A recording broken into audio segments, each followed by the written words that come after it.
Meeting this Tuesday, June 25th. Let's see, we're going to take a moment of reflection.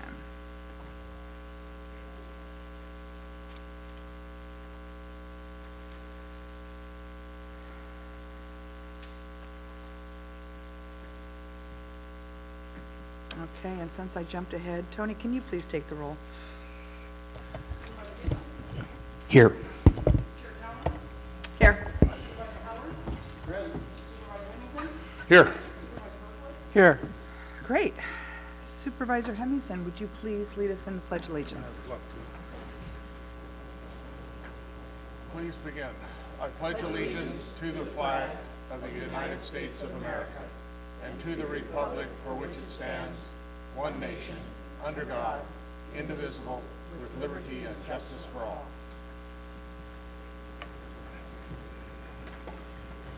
At this time, we'll take introductions of any new employees. Do we have any new employees that need to be introduced today?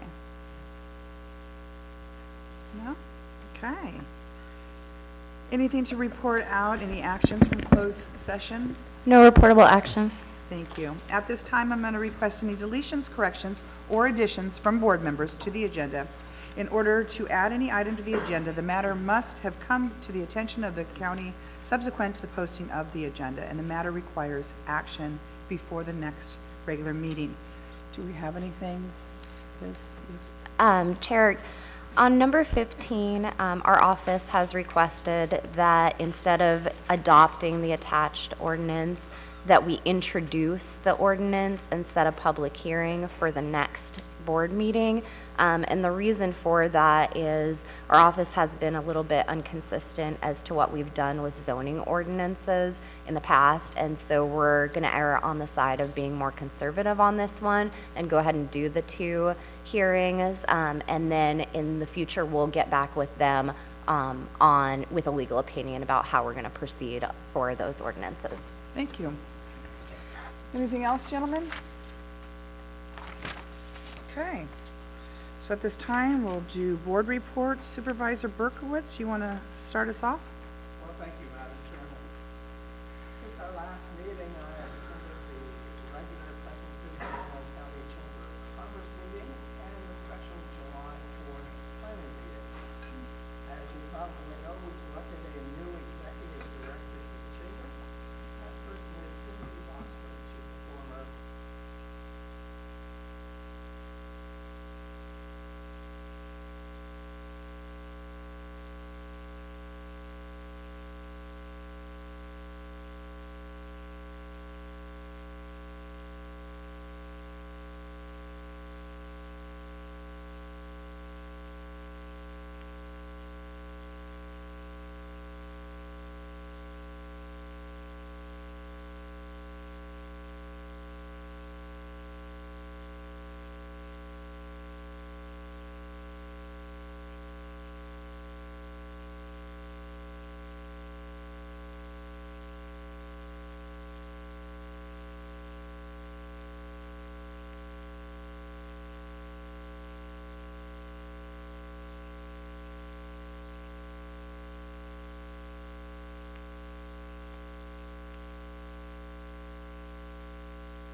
in favor.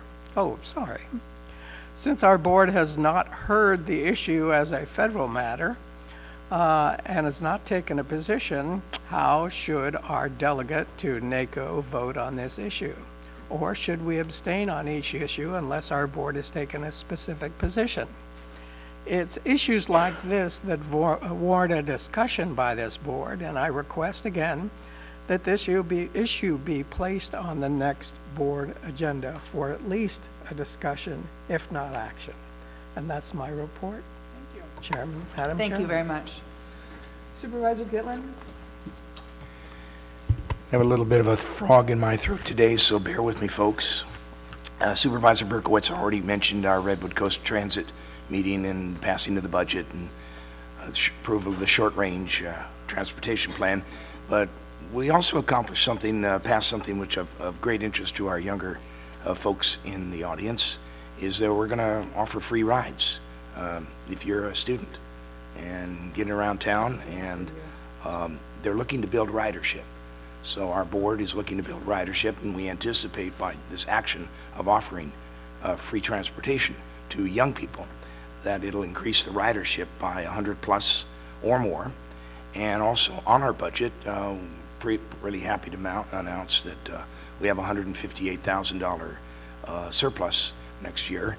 And at our next meeting, we're going to be addressing some of the salaries we pay to our drivers, and that's a big subject because they are driving around and your safety is at risk, and many of them are working double shifts, and it's tiring for them, and hiring drivers has been a bit of a problem. So we're going to be addressing that at our next meeting. And a big thank you to the Crescent City Lions Club. We had another freeway median abatement project with Pelican Bay inmates participating. I think that's our sixth one. And I'm pleased to say that our Lions Club is now sponsoring Subway sandwiches for the inmate worker crews following the Wednesday event, which is always on a Wednesday because that's when the fire crews have the most flexibility. And we're doing these every 4 to 6 weeks. On the following Saturday, which is this past, Sunday, the Lions Club, of which I heartily and enthusiastically participate, conducted our perimeter freeway litter pickup, and that was successful.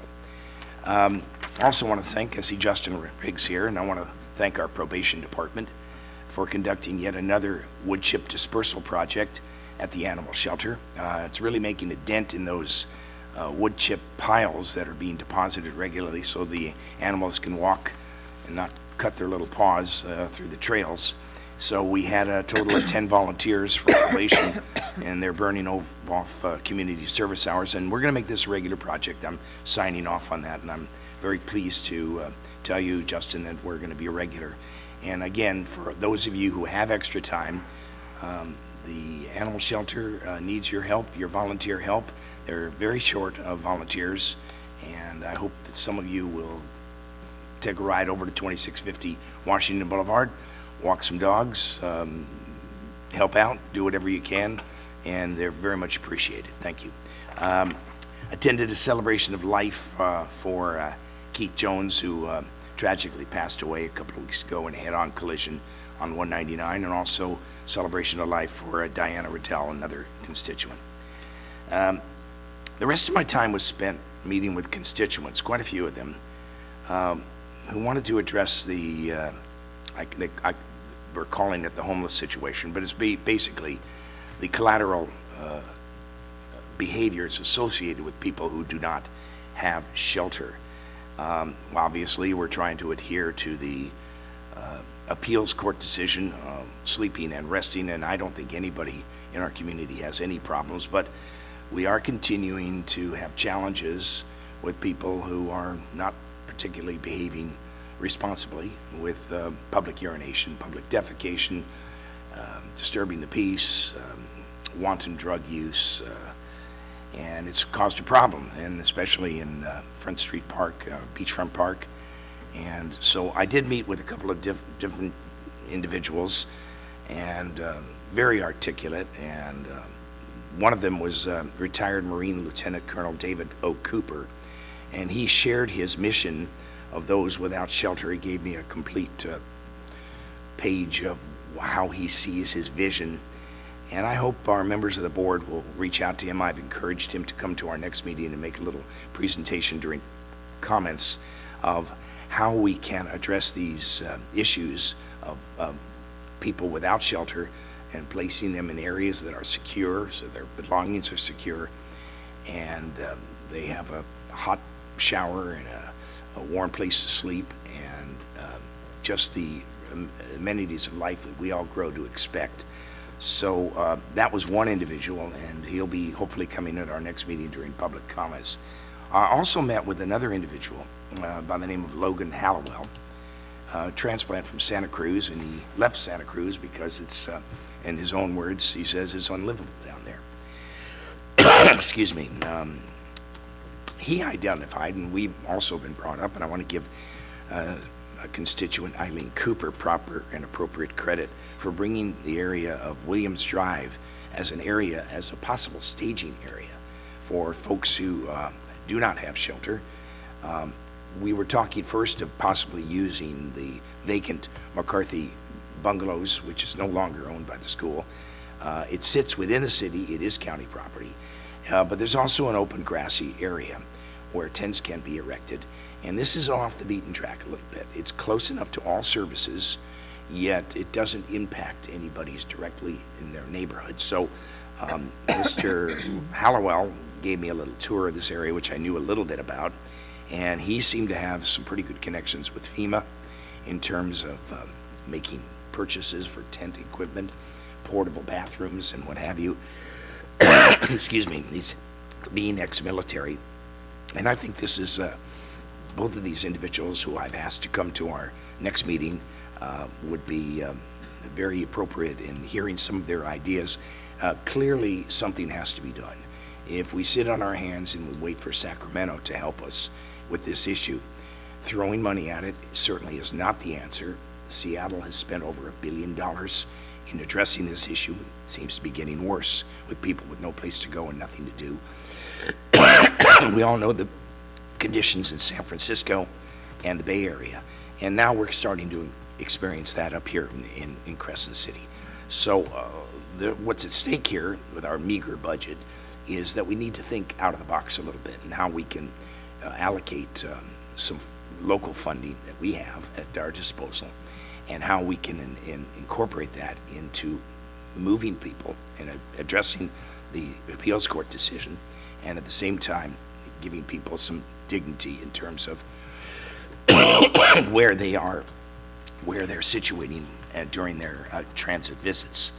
Madam Chair, I also requested an item to be placed in support of the Second Amendment for our meeting. I understand County Council had not had an opportunity to review this document, which is now circulating somewhere between 17 and 25 different counties. It's in a support of the Second Amendment. We already passed our decision in support of the Second Amendment, gun rights, back in 2013, but we also have 3 new members of our board who did not have an opportunity to weigh in on that subject.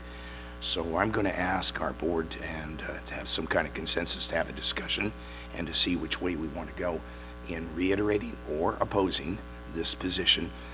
Clearly, Governor Newsom has taken a very adversarial position to those who believe in the Second Amendment, and he's passed signed quite a few laws into effect, and I'd like to see that our board has an answer in terms when we move forward. And that's my report. Thank you. Supervisor Henry? Yes. Thank you. At a Border Coast Regional Airport Authority meeting, attended a pre-fire season meeting. Supervisor Howard was there also at the Gasky Rangers office, Gasky District Rangers office. Very enlightening on how they're going to go about taking care of fires and fuels reductions and all those types of things. Interesting meeting. It's the first pre-fire season meeting that I had been to. Had a Natural Resources Goal Committee meeting. We got an update on hemp, some updates on the gray wolf issue, and as we're going to see in our agenda later, request to change the NIF-WIF grant to the county away from the Forest Service because they can't do it.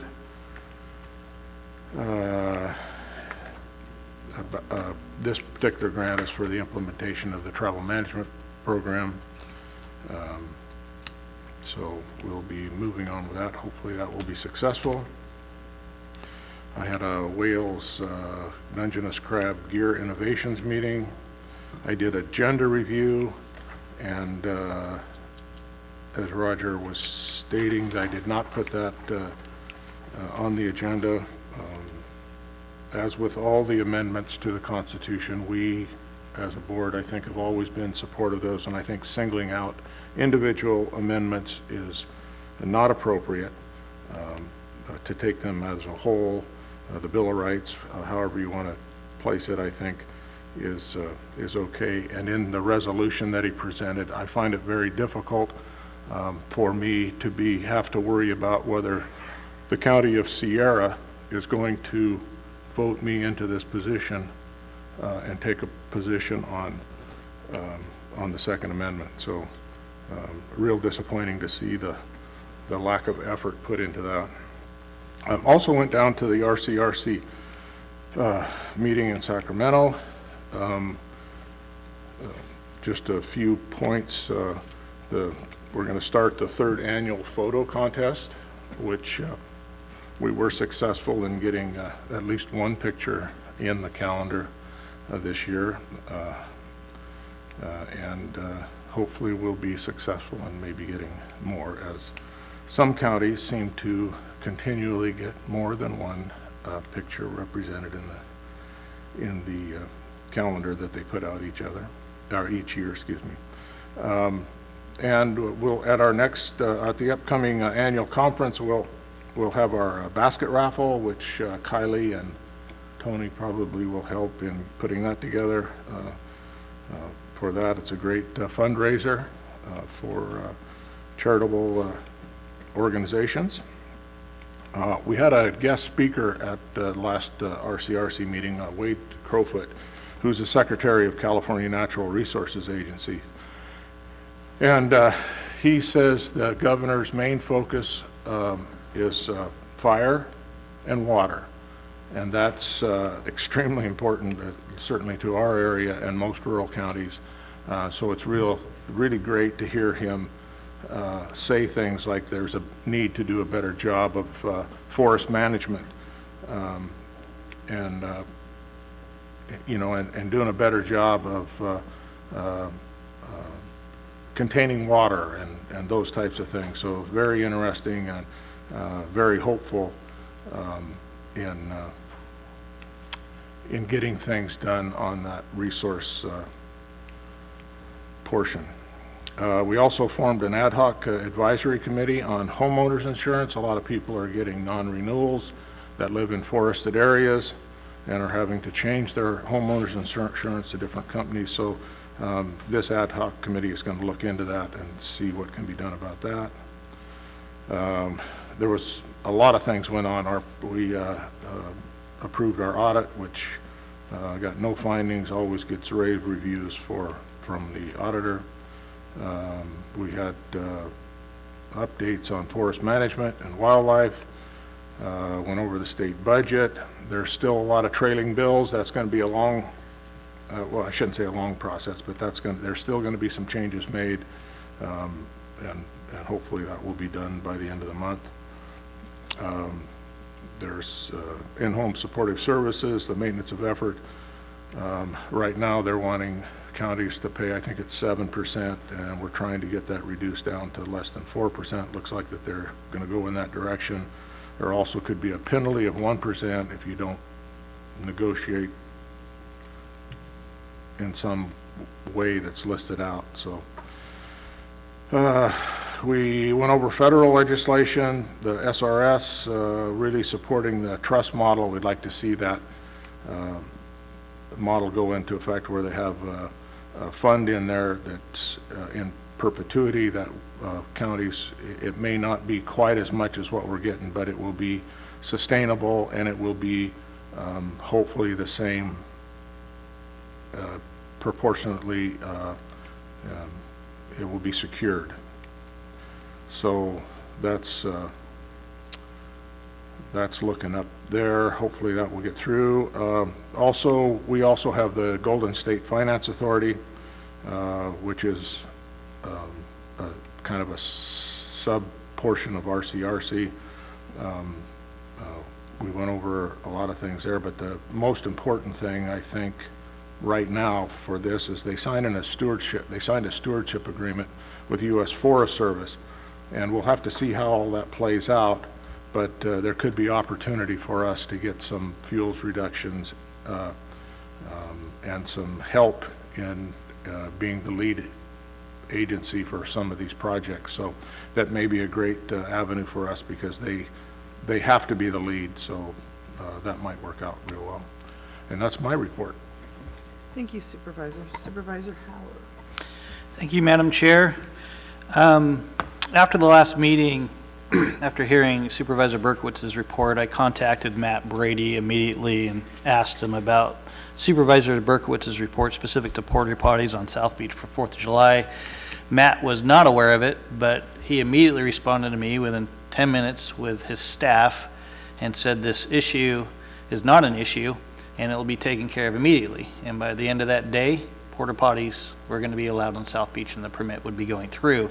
In essence, Supervisor, the issue pertains to the more permanent nature and the request that came out of our office specific to the length of time those porta potties would be within the Caltrans right-of-way. Obviously, they want to work with us to ensure that porta potties are there, especially during events, but we need a more long-term solution to that, and so they're hoping they could work with county staff moving forward in the future for a more long-term permanent solution to having bathrooms along South Beach, and they want to help us get there. As Supervisor Hemmingson mentioned, attended the second meeting we've attended since Jeff Marzell came to the Gasky Ranger District on this upcoming fire season. That was an excellent presentation. Also attended the ribbon cutting for the Don Knott new housing village for the Talawadini Nation. I believe I pronounced that correctly, but if I didn't, I'm sure I'll be corrected, but that stands for North Beach in Smith River in the Tolowa language. Also attended, as Supervisor Hemmingson mentioned, the Natural Resources Goals Committee meeting, and then had several conversations with David Picker from NBC Sports, getting ourselves all on the same page for the upcoming visit to Japan here next month, and NBC filming in Japan some of the delegation visits. It's going to be great to see Del Norte County and the city of Rikizantaka featured throughout the 2020 Olympics as their featured story. It's going to be quite the show for Del Norte County.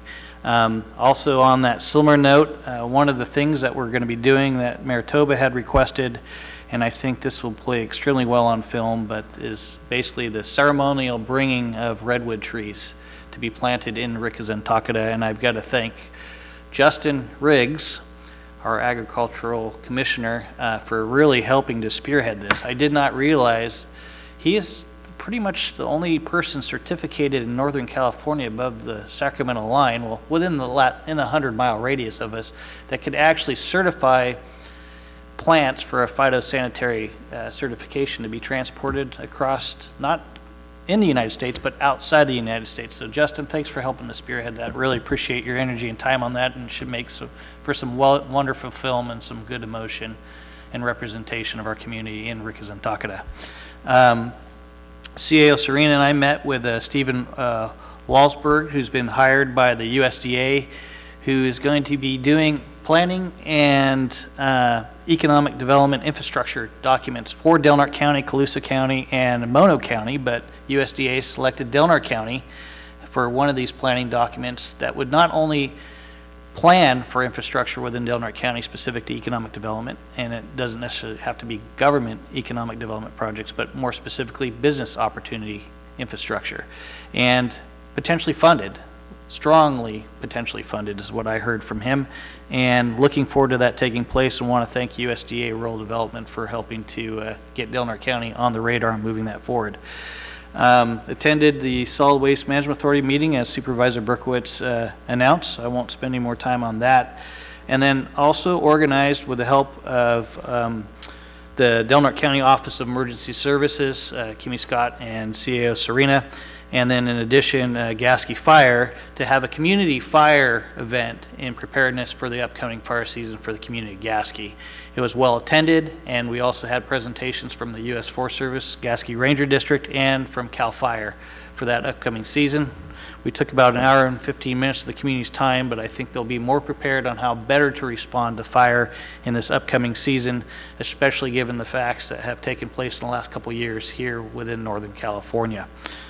Attended a Resource Conservation District meeting in Smith River, and also had a meeting with Dan Bratton from Cal Life Flights on some issues with ambulance service, and more specific to staffing those ambulances with nurses and how best to provide for those moving forward.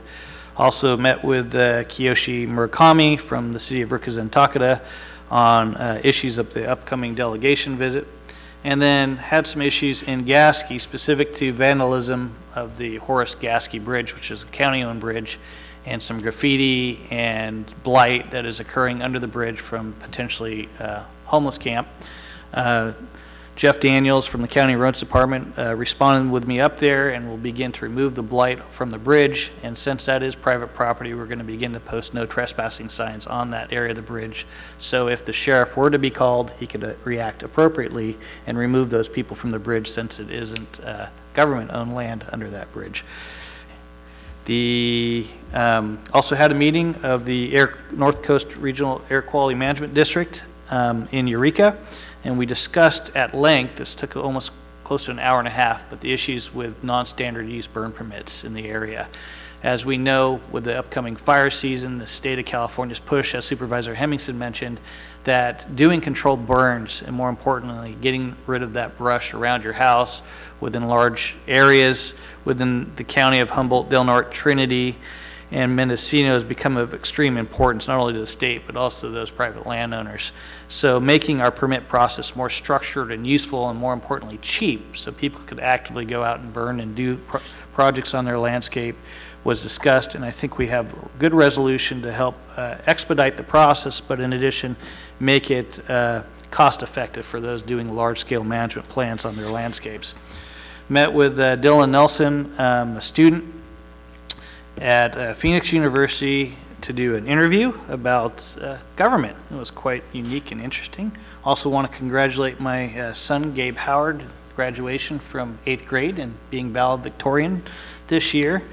He's doing such a terrific job in school these days. I want to give an update from Liz Snow, contacted both Supervisor Cowan and I, Greg Duncan, and Blake Enscore about the status of AB 204 and some of the amendments that are coming forward out of the Assembly. Currently pushing back a little, but most likely going to stick with the recommendations coming out of Assemblyman Wood's office, so the bill is assured to pass.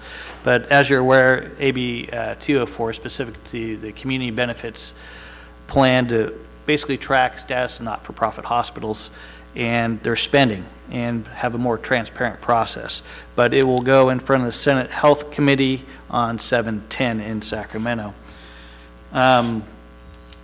There's an upcoming economic development symposium that will be well attended by various levels of state and federal government, U.S. Department of Commerce, Government Office of Business, Governor's Office of Business and Economic Development, USDA, Department of Commerce, at the CR campus this Friday. I think CAO Serena and I will travel down for that. Looking forward to the presentation. It's been a long time in coming. We had hoped that various members from the Governor's Office of Business and Economic Development could be up here in Del Norte County with us pre or post meeting, but it looks like their schedules couldn't coordinate to get them up here. So we're going to do a meeting later this summer to show them what great things that we're doing here in Del Norte County for business and economic development opportunities. Attended the Employee Appreciation Luncheon with Supervisor Cowan on Friday. It was great to see all the employees there and some smiling faces, and more importantly, the great food that was there for everybody, and those accolades that Alan was passing out at the door to inspire our day. That was quite great. I'm sure you wrote quite a few of those, didn't you, Alan? Attaboy. Had quite a few conversations with our Del Norte Local Transportation Commissioner, Tamara Layton, on US Highway 197, 199, and some issues that we're having there, specific to some concerns resulting from Richardson's Grove and the judge's decision with that case down there. It's set us back quite a ways, but I think in some conversations, upcoming conversations I'd like to have with Matt Brady, is to develop a strategy on how best to pursue what has come out of Richardson Grove and how best we can move forward with our own project here in our backyard, which is 199, 197. I want to make sure that everybody who is at all concerned with the Elk Valley Crossroads on US 101 at Elk Valley, as our community meeting at 4:30 at Sunset High School tomorrow. I think it's going to be extremely important if you have any interest in the high rate of collisions that we've had there since I've been here in this county for the last 25 years, that you should be there to speak out with Caltrans and let your feelings be known. And then lastly, I think that's last. I hope so, Supervisor Cowan. I want to touch on an issue that I brought forward with Supervisor Hemmingson and CEO Serena that Mike Koopman is going to help me spearhead. But as you're aware, we've had a lot of fallout from our Del Norte Fish and Game Commission. It's been fairly inactive, and we've had to move forward with our Natural Resources Goals Committee to pick up a lot of the slack the last several years to ensure that we're addressing matters on resource issues timely within our county, moving those forward. But we have now a lot of interest in folks rejoining that Fish and Game Commission. I think one of them's on for appointment today on our agenda, but hoping to meet with them before the 15th of July to address some of the issues and concerns that they have. And Madam Chair, that is the end of my report. I apologize. Thank you, Supervisor Howard. I believe Supervisor Hemmingson has one more thing to add. Yeah, I just wanted to touch on another thing with the fuels management, and we've had these discussions at RCRC before and with the Forest Service on the biomass that's accumulating in the forest and making a biofuels projects. And now in talking with Secretary Crowfoot, there's a commitment on the state's part to look into some sort of biofuels, biomass reduction also. So maybe with the combination of everything, we know it's it's not a profitable thing to make biofuels, but with a little bit of subsidies and reducing the fire risk, it could be huge in that aspect. So anyway, I just wanted to mention that, skipped it on my notes, thought it was pretty important. Appreciate it. Okay. Pretty quick. Had a Border Coast Regional Airport meeting. Flights are going good, even with the ones that were added in May. Employments are up. That's good news for us. And the new sign is finally going in. They've got the base, so in probably about another week or so, you guys all need to drive by and see the work that the Mungers did on it. It's going to be beautiful. I traveled right after this meeting, our last meeting, to Santa Barbara to watch my daughter graduate from UC Santa Barbara and move her. So that was a good time. While we were down there, we also did 3 college tours, because even though 2 of my daughters just graduated in the past month from college, my son will be starting in about a year. Had a meeting with Lonnie Raymond, attended the employee appreciation lunch, as Supervisor Howard mentioned. Great job, Kelsey and everyone else. I know Shelby did a great job at doing the accolades, not Ellen, but good job. It was great to see everyone there. It was a big success. Thank you, Supervisor Howard, or Supervisor Berkowitz, for covering for me for the solid waste. I appreciate that, and Supervisor Hemmingson taking care of agenda review so I could go down and watch my baby graduate. I'm going to touch on a couple things that were said. And I take this to heart, because it's like my life right now is constantly around homeless, and there's meetings continuously, and we've been working with the city and our consultants as housing tools and the community members and the tribes, and there is things going on, and there is briefs being done. And so to hear that nothing's being done and that we're not taking it seriously, or that we should be doing this and we should be doing that, I just would hope that everybody understands what we are doing, and if you're not sure if anything is going on, to please ask.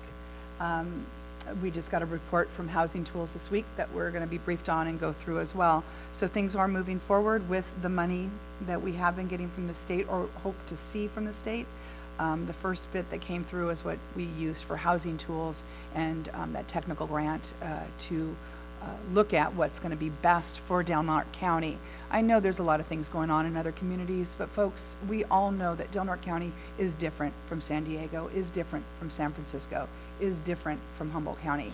We are the best people in our community to understand what's going to work for us. And that's what we're doing, is we're talking to our community and our homeless people as well. I mean, everybody has come to the tables.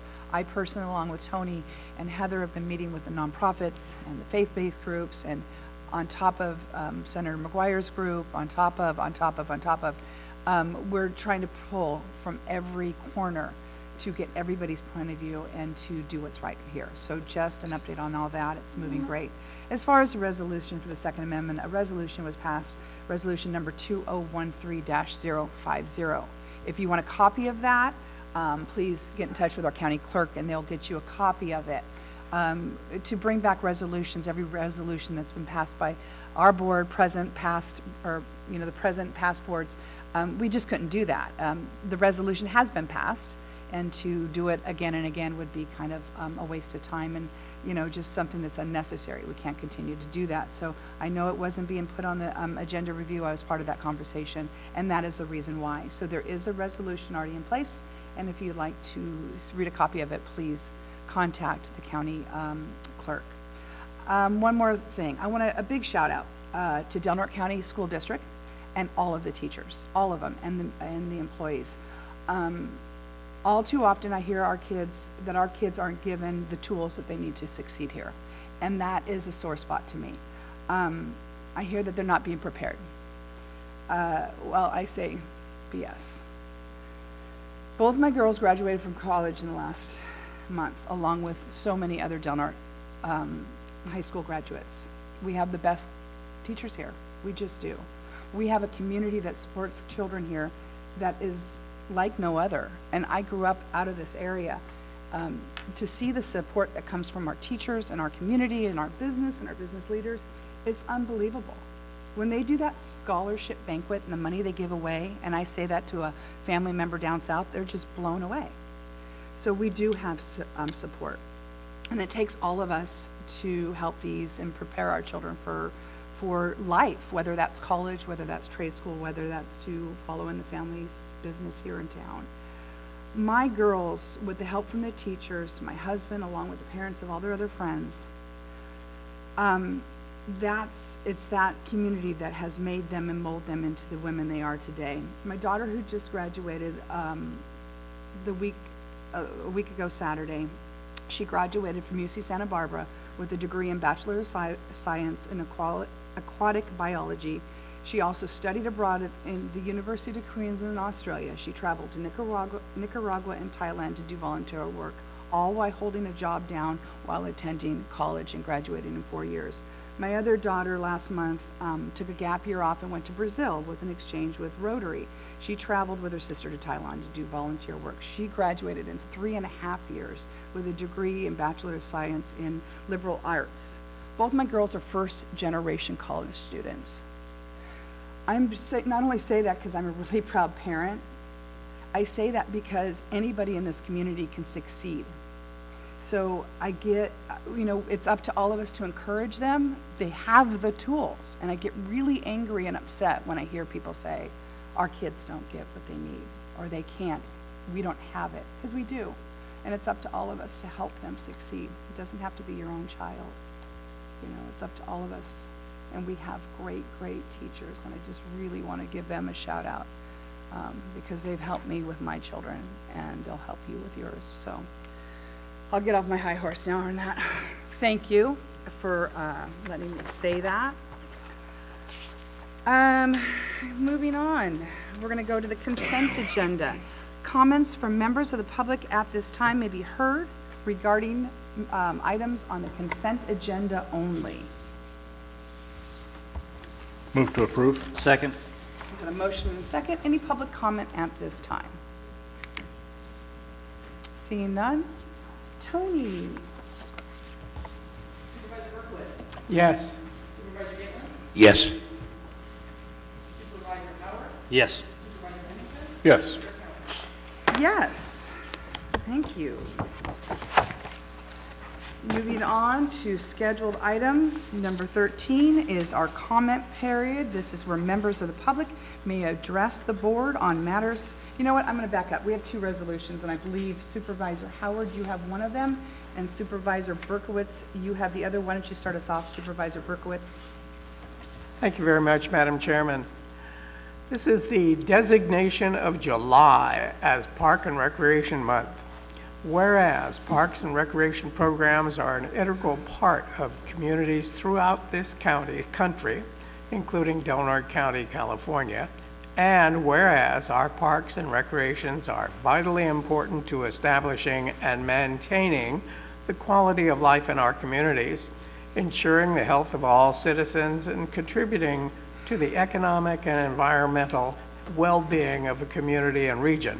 And whereas parks and recreation programs build healthy, active communities that aid in the prevention of chronic diseases, provide therapeutic recreation services for those who are mentally and physically disabled, and improve the mental, emotional health of all citizens. Whereas parks and recreation programs increase the community's economic prosperity through increased property values, expansion of the local tax base, increased tourism, the attraction and retention of businesses, and crime reduction.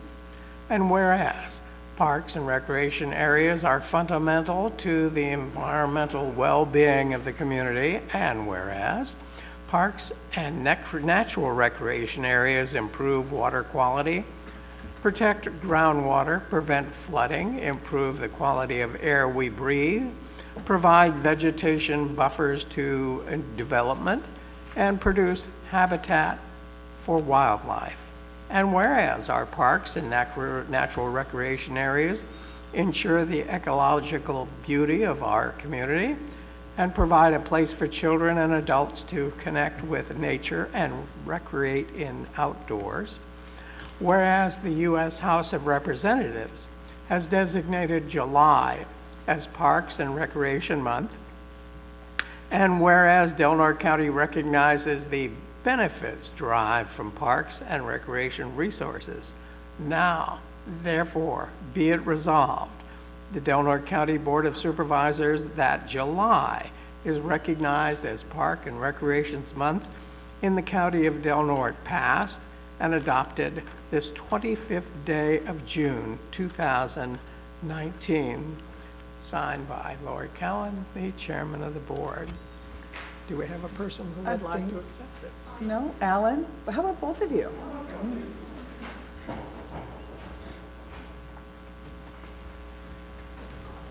I'll make it quick. Thank you for supporting our parks and recreation programs. Recreation is vital to the physical and mental health of Del Norte County.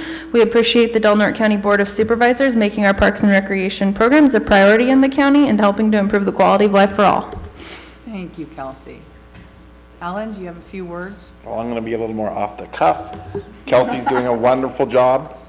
We're just trying to keep up with her programs to help the kids. Thank you very much, both of you guys. Thanks.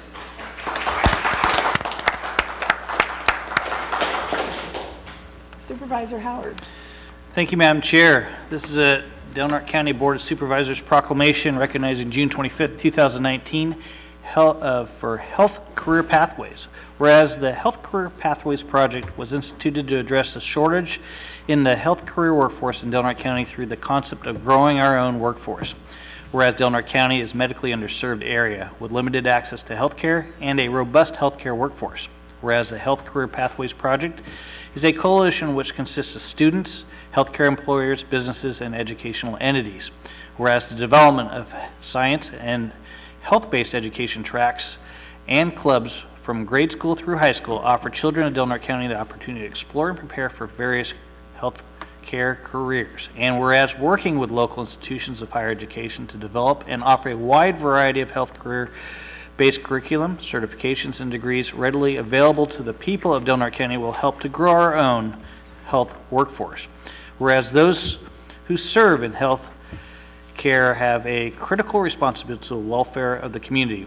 A health workforce which reflects the community's demographics will help ensure health care is delivered in a culturally sensitive way. And whereas a health workforce made up of workers who come from the community and are committed to the future will help to strengthen our community and stabilize the health care workforce.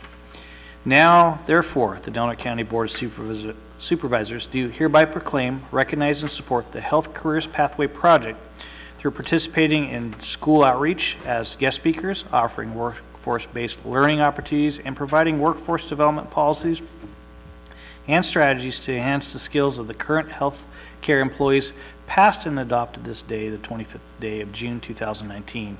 And the witness, as a representative of the Delaware County Board of Supervisors and by authorized granted to us, we have set our hands and caused the seal of Delaware to be affixed on this piece of paper, June 25th, 2019. Anything else you want to add to this, Tony? I'm super happy. Signed by our chair, Supervisor Cowan. Lori, I should probably be giving this to you because you No, pretty Barbara is much, here. yeah, I don't know. You guys have all done an incredible job, and I do want to add, my son is participating in this program I was this going to year. say that. But you could add that if you want. Thank you. I look forward to presenting in just a few minutes. Thank you. Barbara's going to come back and present after we do public comment. You know, we had healthcare career pathways a while ago in the high school, and after we had started the conversation with the hospital and the college to bring back the RN program, we went over and talked to Jeff at the school district and asked him to please consider bringing health career pathways back, which he did, and it's been going strong for 2 years so that we can start them young and feed them in. And for me, this is something I've been working on really hard for the last few years, so I'm really excited about it all coming together. So that said, we're going to move on to public comment. Members of the public may address the board on matters which are within the jurisdiction of the board. If you are addressing the board regarding a matter that may be listed already on the agenda, you might be asked to hold your comments until that agenda item is come up. So do we have any public comment at this time? Come on up.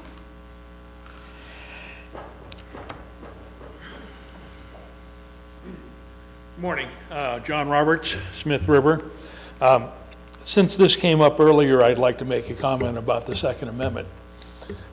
Being a veteran, I took an oath of office to protect each and every amendment of the Constitution. It's not like I can pick and choose which ones I want to defend. And I feel that this is kind of an injustice. There should be respect for all the amendments. Each amendment is under fire from every other little group, no more than the Second Amendment is. The First Amendment, the Founding Fathers made first for a reason. It protected your rights, the freedom of speech and religion. So I feel that, if anything, they should all be protected. I don't know which oath you people took, but I took the oath for the rest of my life to protect and defend every bit and piece of the Constitution. And I feel that maybe this needs to be taken into consideration in your well, you know what I'm saying, of your plan. So that was just my general comment. And I'm not representing any group other than myself, so I don't want to get tied in with this or that. One thing else I'd like to mention, there's going to be an important meeting for the library board.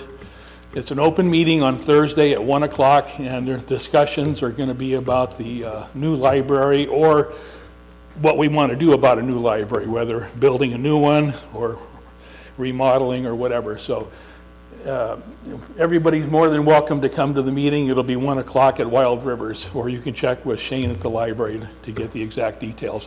But I'd like to see a lot of people come out so we can get some good input from the public about what the public wants and the community needs. Thank you. Oh, This Thursday? This So that- Thursday. Okay, Yeah, great. 1 o'clock. 1 o'clock. Thank you. It's a And thank you special for your meeting. It's service. after the regular. Great, thank you. Thank you. Thank you for your service. Any other public comment? Okay, seeing none, we're going on to item number 14, which we're going to receive a report from Barbara about health career pathways. Madam Chairman? Oh, I'd just like to make a motion that we approve and adopt the proclamation that was already read and not voted on yet for the healthcare pathways. oh, So I'm just, Both proclamations, I think, need to be, So you want to, have a motion. Well, the Oh, motion's already been on the, We did the the one you motion. read was on the consent On the agenda. consent. This was on a separate, so it needs to be voted on. So I just thought I would make, apologize. it's Thank okay? you. Just So like to let's make take that. it, you want to make the motion? I will make the motion. There we go. Motion and a second. Any public comment on the proclamation? Tony? Yes. Yes. Yes. Yes. Yes. Okay. I apologize. Well, thank you for that. And thank you for the opportunity to present. And our Supervisor Cowan, thank you so much for your help from the very beginning of this project. So we have been working on this now for the past 3 years, and I probably don't need to tell you any of this, what we're solving for, but Del Norte is a medically underserved area, and it's been a challenge to recruit and retain health professionals. So part of the solution is to grow our own health workforce from within by developing educational pathways for K through 12 and actually beyond to create opportunities for youth who are interested in healthcare careers and also to inspire youth into healthcare careers. This is our team. We have representatives at the table from County Office of Education, Health and Human Services, Sutter Coast, United Indian Health Services, College of the Redwoods, Humboldt State, the Del Norte County Workforce, and the Open Door. And everybody has been at the table now for the past 3 years together working to solve this issue. We are working in 3 different buckets of work. We like to talk about it. In that way, we're working with employers, education, and youth. And I'll talk about each bucket. So the first one is employers, and as you just heard in the proclamation, there are 3 different levels of support we're asking for. There's providing classroom guest speakers, work-based learning, and move-up strategies for existing employees. And that becomes really important because oftentimes the lower levels of employment are filled and are not making room for youth. So as people are able to move up, youth are able to step into those positions to get their foot in the door. And with work-based learning, what we're talking about is providing opportunities for youth to interview existing employees to understand what jobs entail.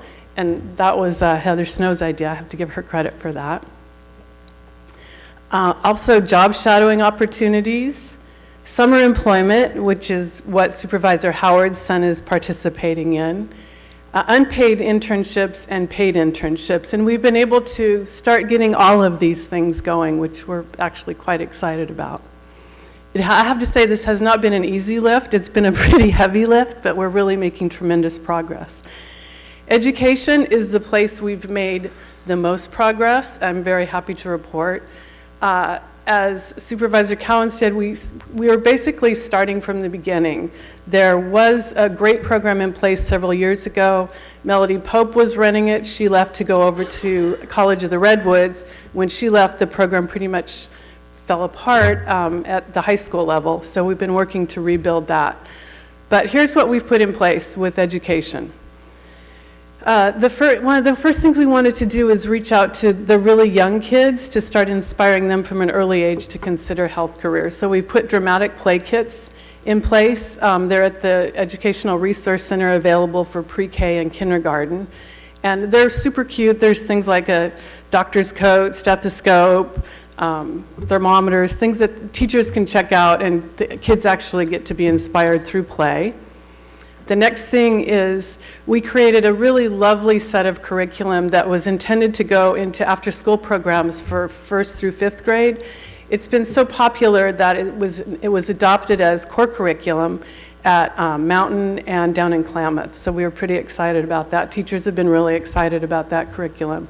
We put the kits together. If anybody knows of anybody 1st through 5th teachers that would like that, we've got several more available.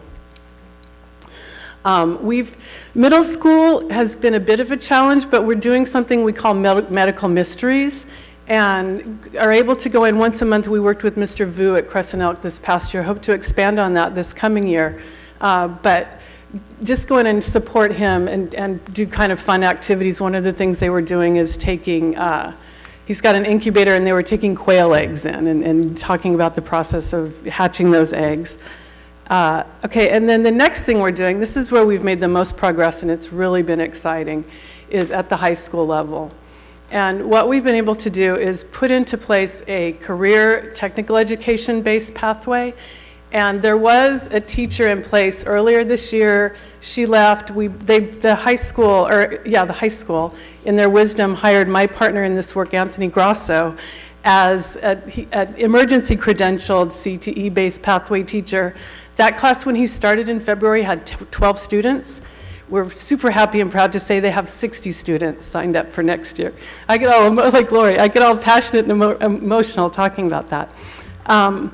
That was a really big deal for us. And when that happened, the school district decided to look at how they can hire Anthony, Mr. Grosso, full-time, which is a really big deal. He'll be teaching at Del Norte High, two classes, potentially 3. And then they haven't quite figured out how it's going to work yet, but he'll potentially be at Sunset and Court and Community Day School a few times a week, and then also going into the middle schools maybe once a month. So that's all being worked out now, but that's really hugely exciting for us. The other thing they've put into place is a science-based pathway, and that's for students who are serious about a health career and need their A through G. So that's Gail West at the high school who's doing that. We are very happy they were able to put both pathways in place. And then with Anthony out there teaching, we now have a presence in the other high schools. Oops, wrong way. And then also really exciting, I'm sure you all know this already, but they're working to bring back the LVN to RN Bridge at College of the Redwoods, and really great progress is being made there. And I know Supervisor Cowan had a lot to do with that in the very beginning when that first started happening. And then along with that, probably you know, Humboldt State is working to bring back their RN to BSN Bridge. And they're working now to hire their director of nursing, and I know they were doing a final interview yesterday. That's looking to launch in fall of 2021. And they'll be spending all of 2020 getting that curriculum ready to go. And the idea is that anybody interested in pursuing their BSN with an RN will be able to go down to Humboldt. So all of that is really exciting on the education side. And then our third bucket of work is working with students and youth to both inspire and support them as they pursue potential health careers. And the two main things that we have going on are the Youth Training Academy. We do a health and wellness pathway. This will be the second year that we've done our full-on health and wellness pathway, and have 14 youth signed up for that this summer. Here they are getting certified in first aid and CPR. We'll be doing that again. We didn't realize what a big deal that was for them, but we have 2 youth now who are working with us. And anytime people say, what did you do last summer? That was the first thing they said. We got certified in CPR, so we'll definitely be doing that again. We're also, Avi Hernandez down there on the bottom left in that picture is Christy Hernandez's daughter. We're getting her certified to be a trainer in first aid and CPR, which Pete Craig is retiring from the school district, and so there's a real shortage of people who can teach that, so we're pretty excited about that. And then the final thing we're doing is the E3 program, and this is where Supervisor Howard's son is. I believe he was placed at Open Door this summer to work for 6 weeks.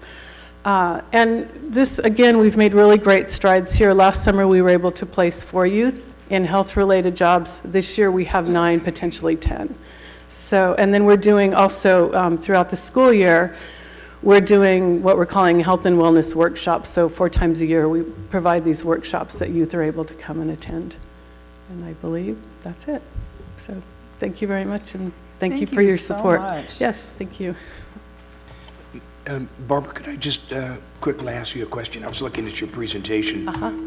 Sounds like you're doing wonderful work. Excuse my voice. We have a tremendous shortage of paramedics who are applying.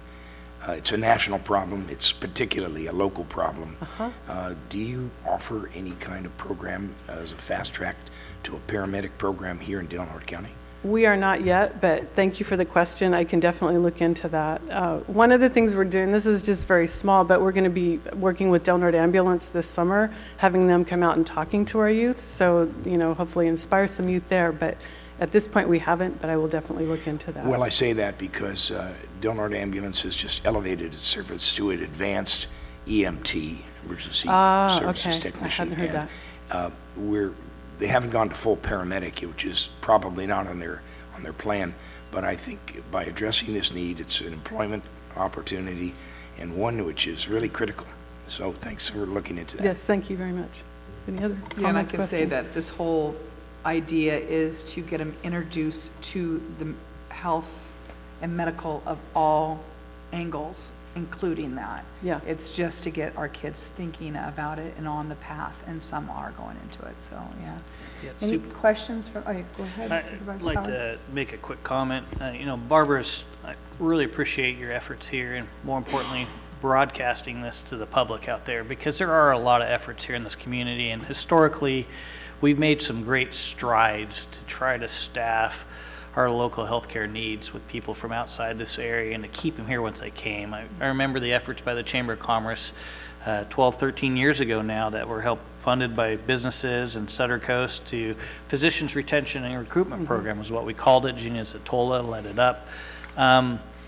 Those programs, they did good, but we just weren't able to keep docs here. And now I see these efforts through Building Healthy Communities and then both you, Supervisor Cowan, Barbara, taking these next steps to make this a reality was extremely important, because to me, this is the best way, is that grow your own philosophy to ensure that our folks that love it here, they're going to want to come back, because we do have the jobs available as highlighted up here today. So I really congratulate you guys on your efforts, and just looking at the size of the group of kids out there, absolutely impressive to have that many kids interested in the health career pathways. I know Bryce is celebrating today because he's not working at the farm this year, out vaccinating chickens till 11 o'clock last night with his brother Gabe, but he's really excited to be in the open door clinic. He's thinking doctor, right? He is absolutely thinking of medical he'll be career. coming back. Yes, he certainly will. So really appreciate your efforts in Thank this you very area, and much. also Supervisor Cowan's efforts. Thank you. Any public comment or questions? Great. Again, thank you. We got to home grow 'em, and I'm really excited about everything that has happened, the partnerships with Sutter and the colleges and the high school and everybody. This is just a true example of the whole community coming together to help and educate our children, to, bring them here and have jobs for them when they get back. So thank you so much for all you've done. I know you had to step in when we lost our first person. So, okay, moving on to item 15. We're going to adopt the findings listed in the Planning Commission staff report, and 2, introduce and set the attached ordinance for text amendments to Titles 20 and 21 of the Del Norte County Code as requested by the CDD planner. Good morning, Good Board. morning. And my understanding is the county council's recommended that we're just introducing the ordinance. Yes. So these 2 ordinances reflect a simple text amendment to the timber preserve zone chapters of Title 20 zoning and Title 21 coastal zoning of the county code. Be making, very simple changes here. The amendments reflect an inconsistency that was found related to the required 20-acre minimum lot size in the TPZ chapter. It's really clear in the minimum lot size section that the minimum lot size is 20 acres, and that's made clear in the general plan as well for all timberland designated properties. There is a subsection, though, of the TPZ chapter that mentions a 160-acre value. So these ordinances would remove that to clean up the code and maintain consistency. Related to the minimum lot size is also an amendment to ensure that the 20-acre minimum is is respected, there is a subsection that allows for parcels smaller than 20 acres to be admitted into TPZ, and we want to make sure that's corrected to maintain the consistency with other county planning documents. So, Great. thank you. Thank you. Madam Chair, I would move to adopt the findings and introduce the the ordinances. I have a motion. Do I need a? I'll second that. And set the public hearing too. And the public hearing. Okay. So I have a motion and a second to introduce and set the public hearing. Any public comment? Seeing none. Tony, could you please pull the vote? Yes. Yes? Yes.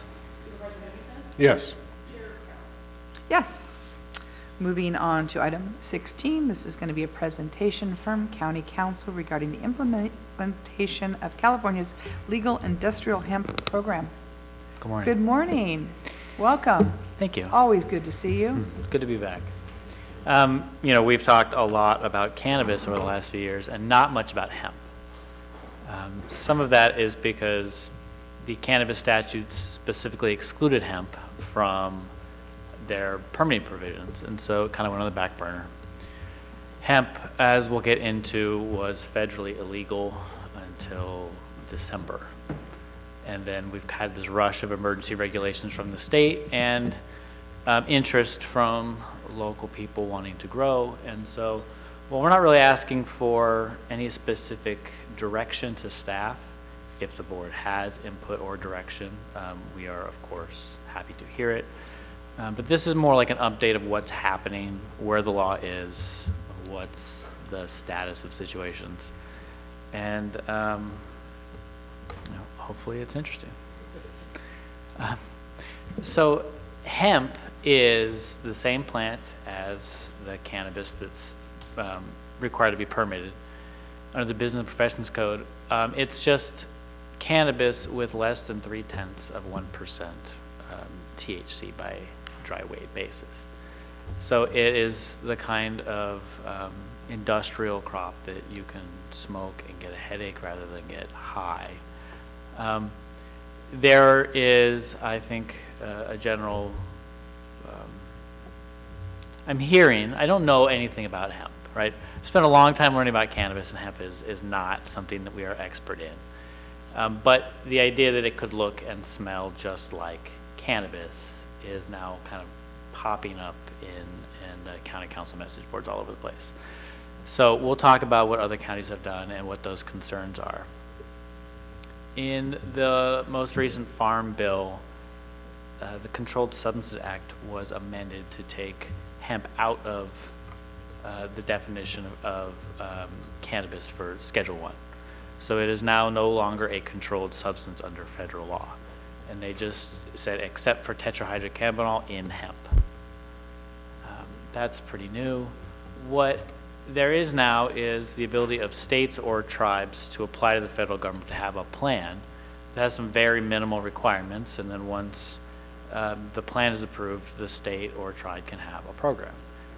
California has kind of jumped into a program without that approved state plan yet, as is kind of California's way. But we, being a subdivision of California, are beholden first to California law, so we're in it. The basic plan is record keeping, testing, including random sampling, and a procedure for disposal of non-compliant crops. And then the state law says that we cannot prohibit interstate commerce. So it's kind of the opposite of cannabis, where it's like legal in California, but it can't go out of the state. Hemp can go in and out, and we can't stop it.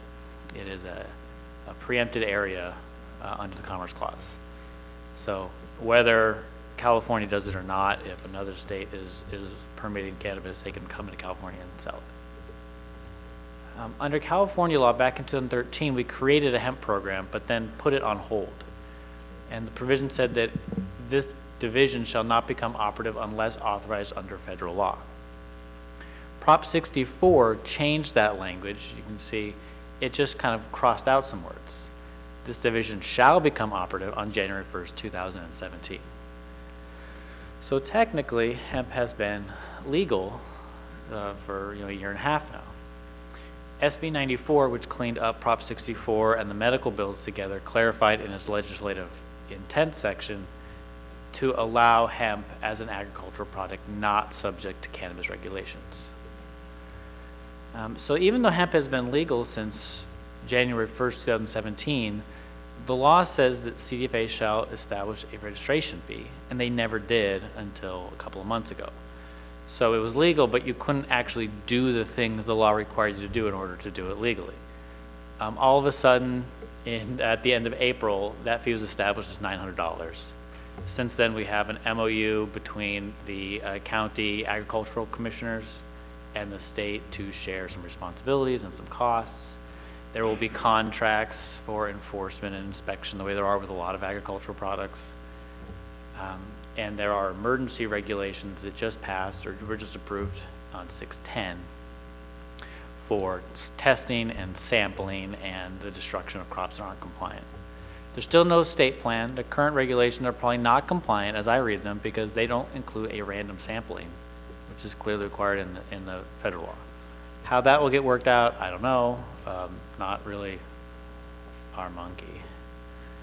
The Food and Agriculture Code says that a cultivator must register and that the Agriculture Commissioner of the county shall issue the registration if the requirements are met. So it's a ministerial duty that is not in anybody's discretion. If they put their name, their address, their GPS coordinates, they use a seed that's approved as an approved cultivar, and they pay the fee, they get their registration. That registration is good for a year. You can't have a clandestine cultivation. It's very much the opposite of cannabis. We're trying to kind of minimize it and keep it out of sight. This says you can't hide it. You have to have a big sign or some kind of sign that says it's hemp, and you can't grow it any smaller than 1/10 of an acre. I think the point being, if we see it and we know where it is, we're not at such a risk of it actually being cannabis and flowing into a black market. So let's do it as openly as possible. 30 days before it's harvested, it has to be tested for THC content. And if it's over that 0.3% threshold, the crop is destroyed kind of vaguely under the supervision by a method approved by the Ag Commissioner. So Mr. Riggs and I have been watching this unfold over the last few months, wondering what the county's costs are going to be, what the county's actual duties are. I think some of that was cleared up with those January 10th regulations, but I think we'll still go through a season before we really know what the deal will be. One thing that is driving people crazy is that an established agricultural research institution is exempt from almost all of these regulations. The only thing they have to do is give us their GPS coordinates. They don't have to have an approved seed cultivar, kind of under the theory that they're the ones creating the cultivars because they're these research institutions. They also can be over that THC threshold because they can't sell it or they're not supposed to be selling it. So the idea is that they're like research institutions. The definition, though, is pretty vague. It could be an institution of higher learning that grows according to a plan, but it could also just be a public or private organization that maintains land for agricultural research. We don't have any now, and depending on how you want to read the established, does that mean established on the date of the law and only grandfathers in the old ones? I don't know. But that is an area that we can explore further if anybody's interested. They don't test or register, as I said. They don't have to have the signage. They can be less than 1/10 of an acre. So they can have small plots. And they really are kind of on an honor system, it kind of sounds like. So a lot of counties have had a lot of kind of the way cannabis had this hype cycle where everybody's going to get rich. Hemp seems to have the opposite hype cycle where it's going to take over and ruin everything, and everybody's got to ban it right away, just in the last 2 months. Some counties, some agricultural commissioners have practical concerns with kind of the vagaries of the regulations, which are fair. Timetables are too short for testing. There's concerns about cross-pollination with licensed cannabis. And this is actually something that we did address in the working group.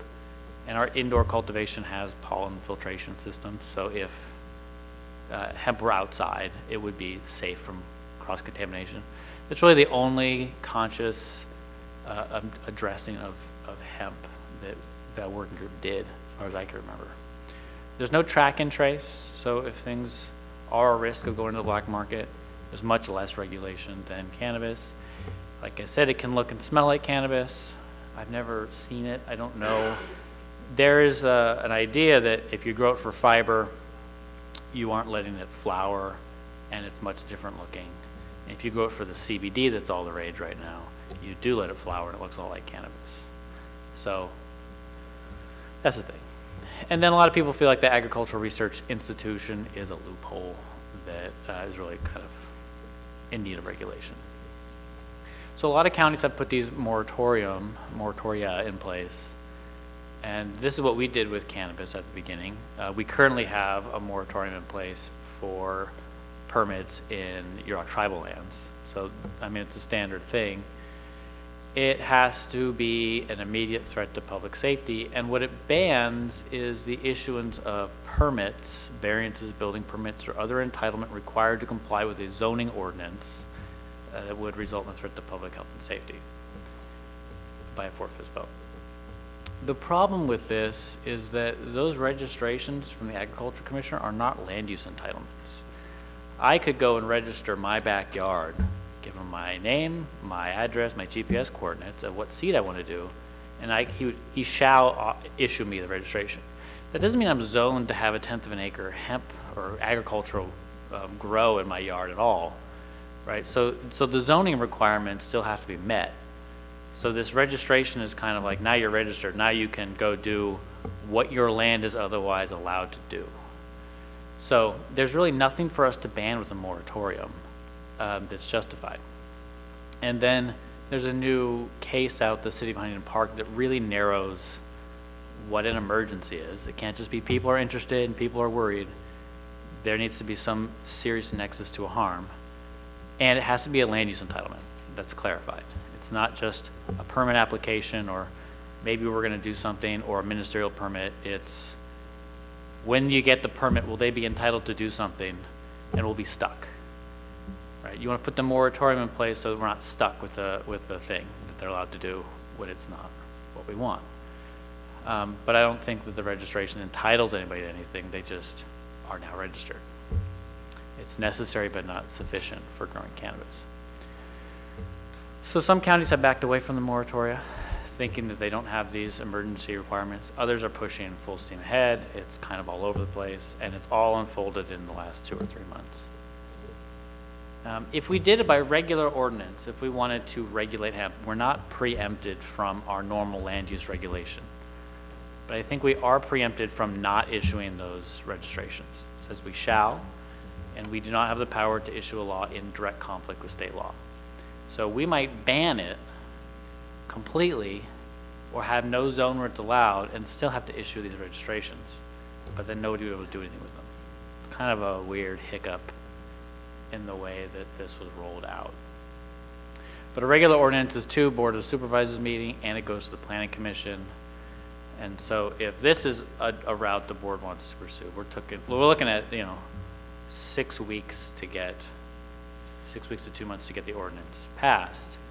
And that doesn't include whatever time it takes to write or research or figure out what kind of ordinance it is. Before I talk about the Yurok tribe, I just say that we have 2 right now registrations that Justin has issued. I think there's some more interest. It's also my understanding that we're kind of late in the season for planting, so I don't know to what extent this is still a viable economic activity for the year. And what I didn't get into is there's now a $900 fee that the law says we collect and pass on to the state minus our actual costs.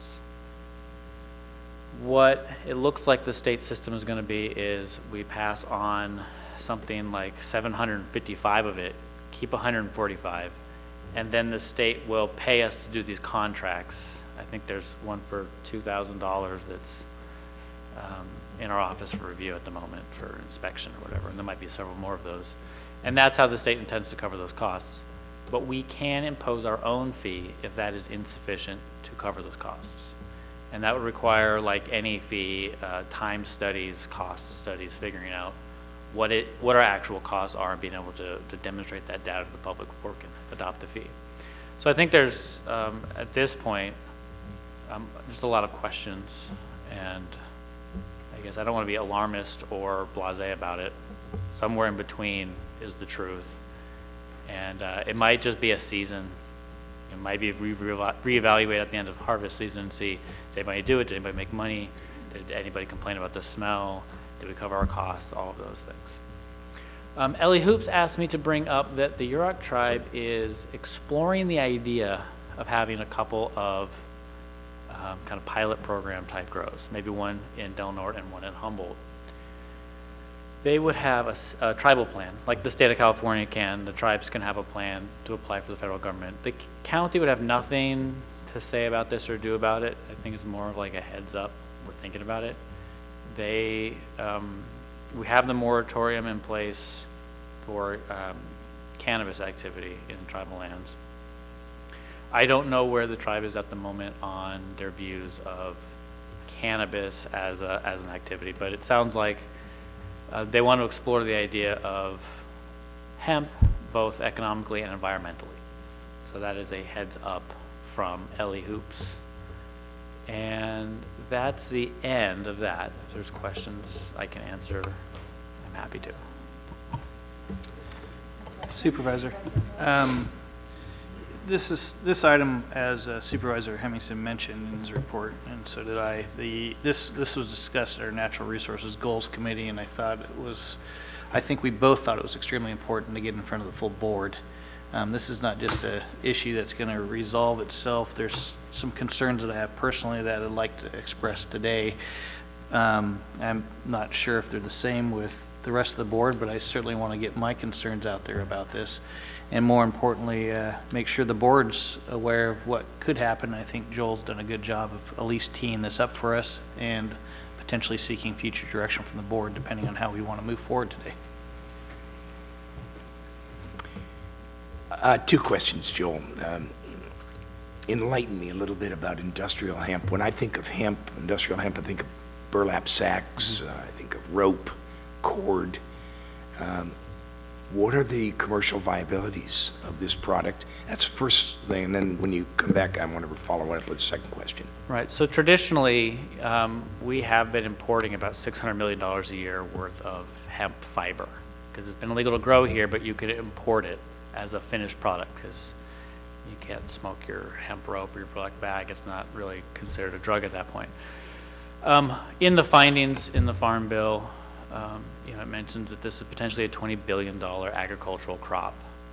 And so why import a small amount when we can actually take advantage of the economic boon?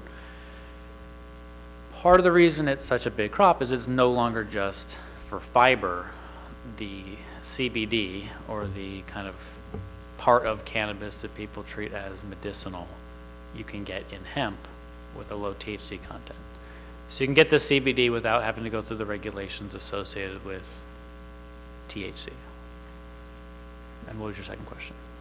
The second part follows up with your comment that there's I think you mentioned 0.3% of the THC component. So is this a product which is rife for abuse by some and causing unanticipated impairment? What are the potential downfalls of introducing this product here in Del Norte County? I don't feel qualified to say really what the medical consequences of smoking something or ingesting something with very small THC content. What people say is you could smoke a whole field and get a headache and not get high. I don't know. I have no idea. I think that there's a reason they've set at that threshold. I don't know what research is behind 0.3%. I don't know if that's, maybe it's not possible to even grow the plant, much less than that. So for it to be viable at all, that's where it has to be. I don't know at what point you start to have cannabis that actually gets you high. I don't know those questions. As far as, you know, the consequences, if it looks and smells like cannabis, I suppose you could have some of the same problems with maybe somebody stealing it or kids hopping a fence. I don't know. But if it's true that nothing happens when you smoke it, you know, those kids are in for a headache. So probably they'll do it once. But again, I'm hoping that people who are here today who know a lot more about the actual agricultural product than I do can answer some of these questions. Thank you. Supervisor? So Joel, as the situation stands right now, is it legal to transport this product into Del Norte County from other areas? Yes. So if somebody wanted to buy it through Amazon, they could probably do that, is that right? I think they probably could. I don't know if we're there yet.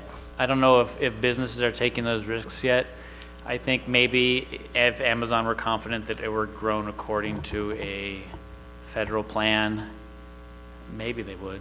But yeah, I think fundamentally we're looking at a product that both the state and federal governments have chosen to regulate more like a traditional agricultural crop. Not entirely like one. You still have to do all these registration and testing things, but once it tests kind of clean or low THC, it seems to be a pretty run-of-the-mill treatment of crop. Thank you. Joel, following up, test.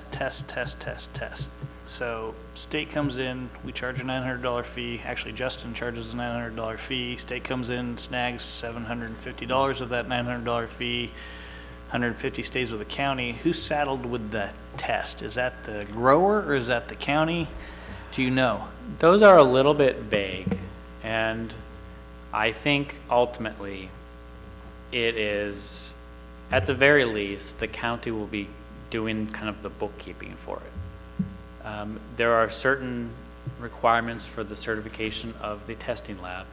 It does not have to be one of these licensed cannabis testing labs. It's more of your standard, run-of-the-mill, chemical testing plant. There's a bunch of organizations to certify them. I think if you were, I don't know what people normally test, but they're out there. It's an actual industry. It's not a new thing. I understand there's one in Humboldt. There has to be some sampling 30 days before, no more than 30 days before. You send it to the lab, it comes back. I think you get a certificate or something. You give it to Justin. He says, okay. It comes back without that certificate, then you have to destroy it in a way that he is going to supervise. All of those things I think can be negotiated in a way that keep the cost on the grower until you get to enforcement, until you get to the point where they don't comply at all. And I think that that is something that we would address under the nuisance abatement process so that we can especially assess liens against the property that don't comply, Well, let's take this a step further. Enforcement with a scenario on compliance and sampling. So I don't know if there's language defined by the state yet, most likely not based on what you're saying, but the grower is essentially on the honor system to go and pull hemp from here and here and here and then submit that on the honor system to a facility down wherever and then get those results back and then bring them on the honor system back to Mr. Riggs, or does Mr. Riggs actually supervise the sampling of those fields? And Justin can address some of these specific things more closely. One of the comments, I think it was from Santa Barbara County, wrote for the proposed regulations was, we'll allow any kind of demarcating. So if part of the crop is over and part isn't, can they keep part of the crop? And I think those issues are still to be worked out, and maybe there are things that could be regulated with local control. But as far as how things are going to go, I think Justin does have some kind of discretion on how to do it. I think the important thing is if our costs aren't covered by what the state is doing, we can impose our own fees. We just need the data to say, here's what it costs us. So if that's enforcement or testing, sampling ourselves, whatever it is, I think that we can. The state contracts never really cover our cost. right? They're usually pretty small. You have to piece it together through a couple of contracts. So if we're watching carefully and keeping time studies and looking at these things, then we should be able to impose a fee of our own. The other thing we could do is look at having this be a discretionary permit, like a use permit. And then that would be a fee. And then maybe we can cover, you know, some costs of planning as well. Later today, we'll get into updates for the nuisance code and the administrative citations, and those also are tools.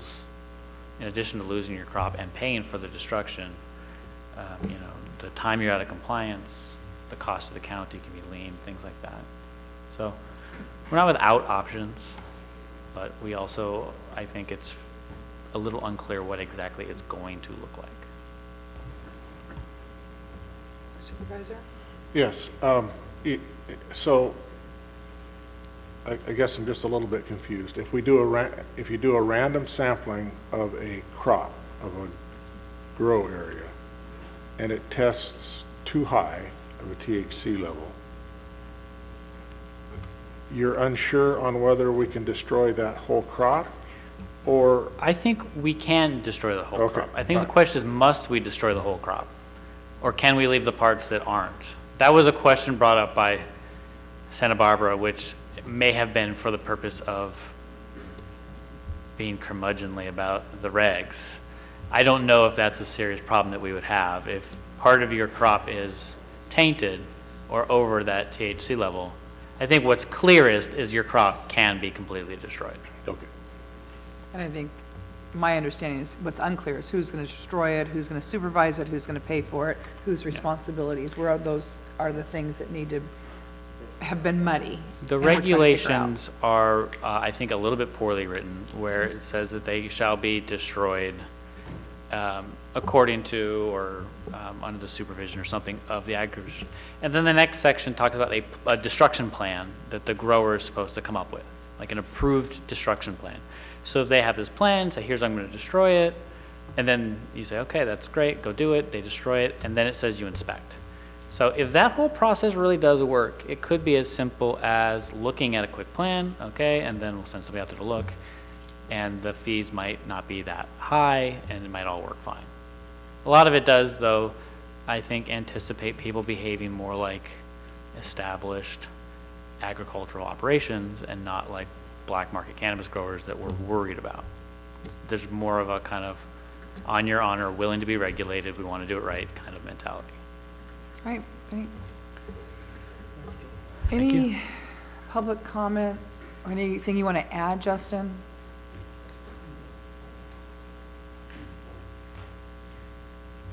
Yeah, I just wanted to add, a lot of this is still up in the air. You know, the devil's always in the details with the new program.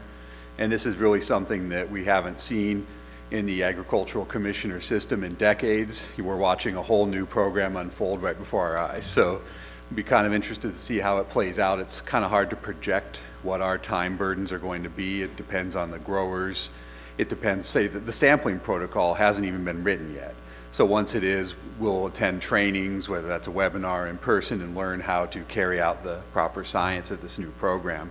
So I think we'll kind of have to see how that goes, and I'm hoping that a small number of registrations this year will give us a chance to, like Joel said, time study all of these activities carefully so that we can get an idea if, you know, if our registrations go up tenfold the next year, we'll know we're going to need some additional staffing to, you know, be able to handle that. So that's my hope, is to kind of, it's almost like having a de facto pilot program this year and see how it goes and be able to give you some more details. Great, thank you. Justin, quick question. If it's a $900 filing fee and you lop off $750 goes to Sacramento, you have $150 to do the lion's share of the work. You're already short-staffed. How will you handle that? So the $150 is just to cover our costs in accepting the registration. So then some of that other $750 approximately that went down to the state will come back to us to help cover the any additional registration costs, enforcement, public outreach, and staff training. That portion of it is pretty specific just to those expenses. It's a little unclear where the rest of the money is going to come from right now.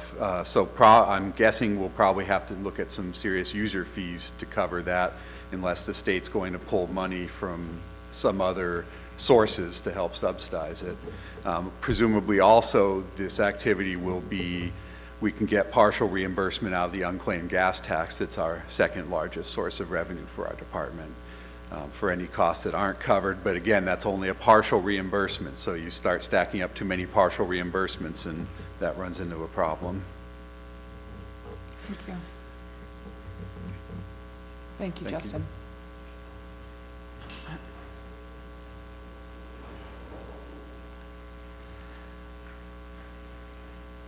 Good morning. Good morning. How are you? Good. Good morning, Madam Chair and board members. My name's Joseph L. James, the Europe Travel Chairman.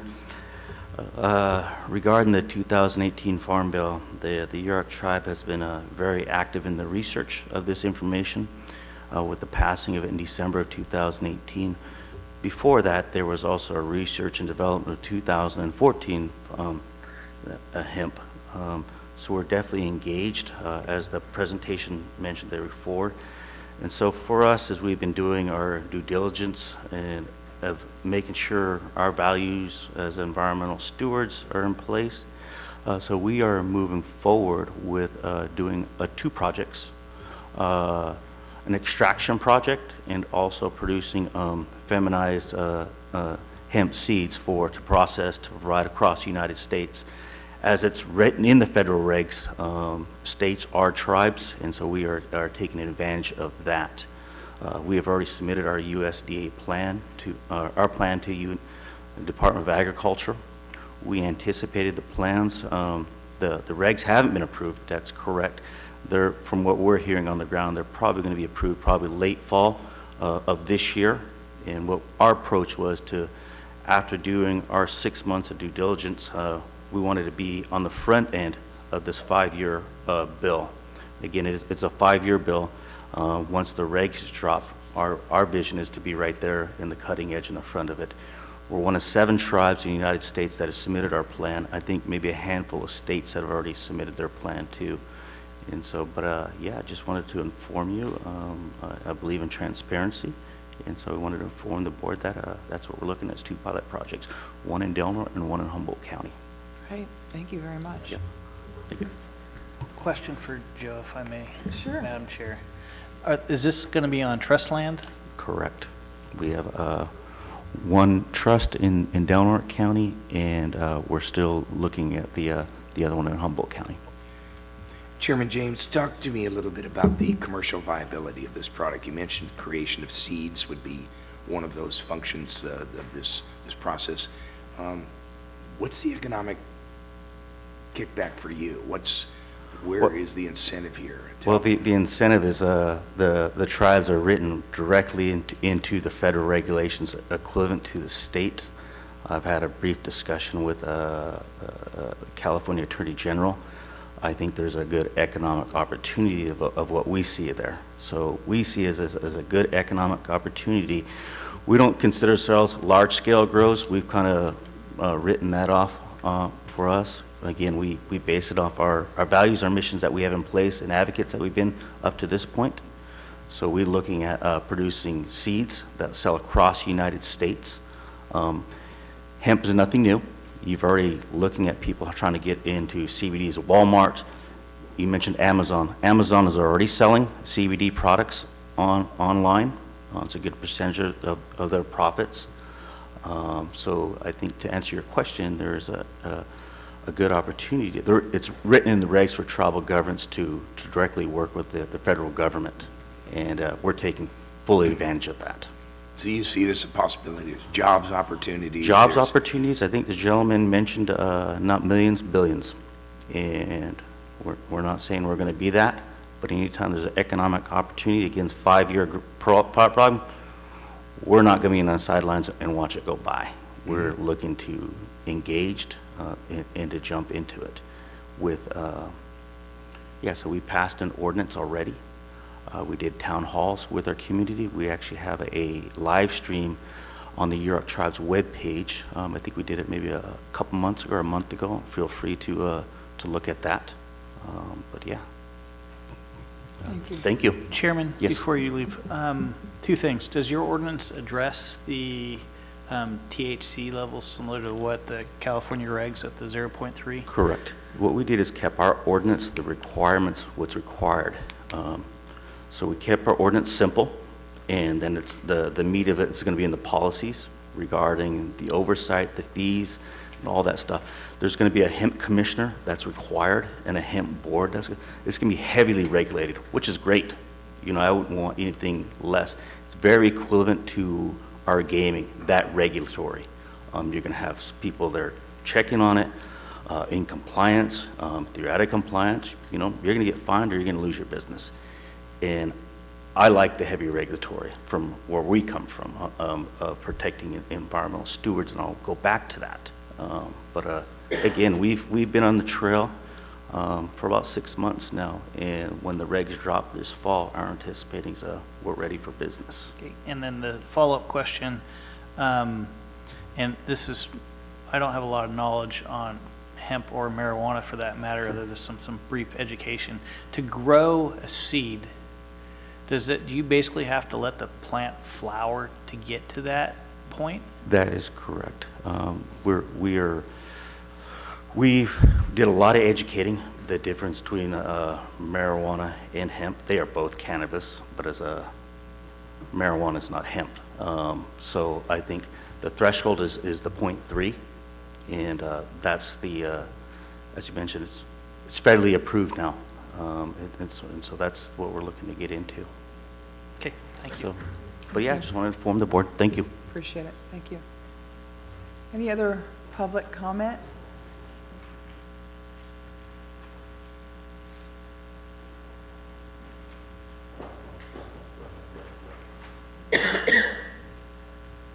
Good morning. Morning, Jesse Davis here. I think hemp can be a great industry for the county. It's projected to be a multi-billion-dollar industry across the country. And I think that you don't have to be gigantic scale factory farming to make it work. So I think it can be suitable for this county in all different scales.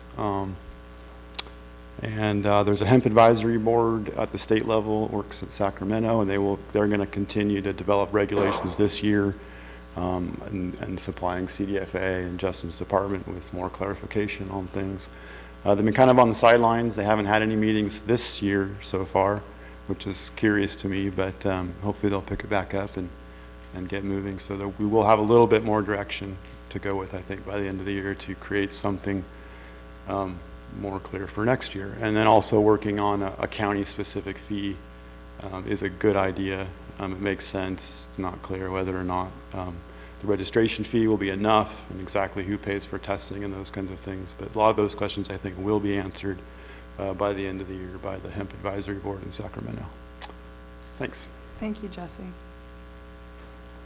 Any other public comment? Okay.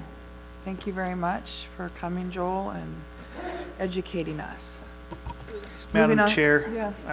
I think it's a little quick to move on off this Okay. topic just yet. And Joel, or Justin, probably Joel.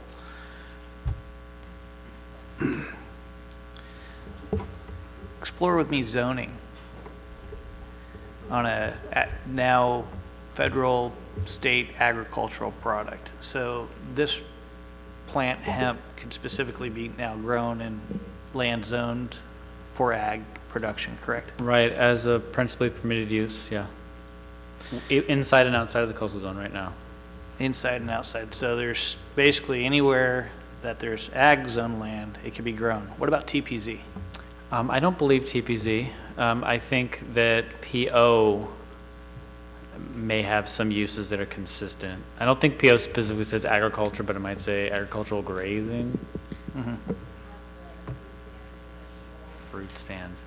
I think that in areas that are kind of open to interpretation, I think probably we would be inclined not to be particularly heavy-handed. I'm sorry, go ahead. No worries. and not to say I hear where you're going with the heavy hand in this piece. The other thing I'd like you to explore a little, do you think it's wise, especially with a lot of the conversations that are taking place? I don't know who's rushing up to Justin to get a permit right now. I do understand he's had one pulled within District 4 already. But do you believe it's wise that the county begin to consider a potential fee structure for any unforeseen costs between now and the end of the year, presuming that the state doesn't get their act together? Yeah, I think it's wise to start thinking about it. I think that, I don't know if there's anything else that's quite this regulated that Justin has to deal with, but if there are other things that he does inspections on, we might be able to use a proxy and start fee testing, fee study now. I think what I would be most comfortable with is kind of taking a beat, see how it goes, and be actively studying and learning between now and maybe having a full-fledged regulatory system in place for the next growing season. Seeing what kind of problems there are, seeing what it costs, seeing if it's economically viable. That puts us in a little bit of a retroactive position, though, Joel, and if folks rush in, let's say if folks want to get in before the county potentially, they would be grandfathered into the system, for lack of a better word. Help me out with that. Well, I think that's where things start to diverge between a pure legal analysis and more of like your pros and cons of potential litigation. If 2 months from now we're here with a complete ban of hemp in all zones, I don't think that just because somebody registered means they're grandfathered and get to do it. Does that mean they won't sue us and make it expensive for us? I don't know. If they've invested and they've gone for it. So I think legally I would say, no, I don't think that they're grandfathered in. Practically, yeah, I don't know if that's a battle we want to fight. So as far as are we being retroactive, yeah, we're being, we weren't way out ahead of this. I think cannabis we kind of were because there's a lot more hype, there's a lot more resources, the counties were all way out. I think this is kind of where we kind of rub up against the limits of a small legal office's resources. Yeah, understood. And as we're beginning to rub and explore, there's time that's going to pass. Folks could go out and get permits. And obviously, there's still this question of the 2 years that you referenced earlier in your presentation that it took us to get regulations involving cannabis just within the coastal areas, and still haven't addressed the TPZ associated lands outside that coastal zone. And yet, it looks like we could go out and start growing a product that kind of acts like a duck, potentially, but doesn't necessarily affect you like a duck. I've got some concerns there. So it's almost a kind of unfair to a certain extent, and I don't know if that's using the proper terminology, but I have some concerns that could there be a setback, for instance, in an agricultural zone? So if folks are coming here to see the natural beauty of Delaware County and coming here to see redwoods and whatever we offer here, and they see this product, hemp or marijuana, they won't know the difference other than potentially some of the signage that might be required and high visible signage that might be required that distinguishes between the two products. Is there any setbacks that the county could do through ordinance within the ag zone specific to that product? I think the answer is probably yes. I mean, when we're looking at our basic police powers that I don't think are preempted in any way, all we need is this rational basis. So if we're saying it still looks like cannabis, we want to keep it away from tourists. I think that that is a rational basis, and we could do that. I don't know if you want to reconvene the working group and go through this. It might take another year or two, or we can crib from another county. I know that Inyo County has a use permit that controls, has some kind of vague language about mitigation, and then I think the planning department just puts conditions on the use permit. I think that might honestly be sufficient.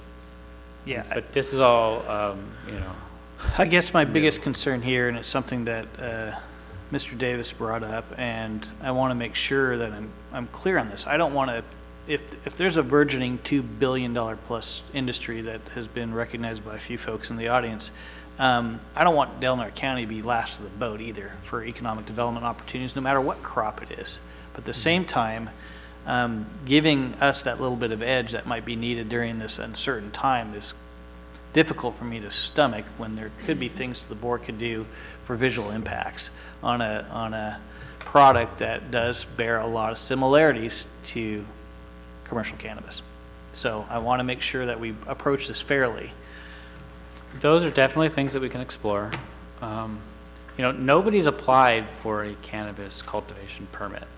And I don't know if that's because the industry tanked, which it kind of did. And I don't know if that's because we made the permits too hard to get or too hard to comply with, which we might have.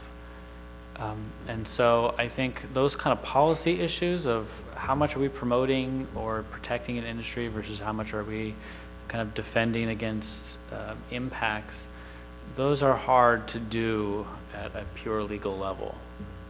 That's why they take a long time. It's a lot of public input, a lot of working group meetings.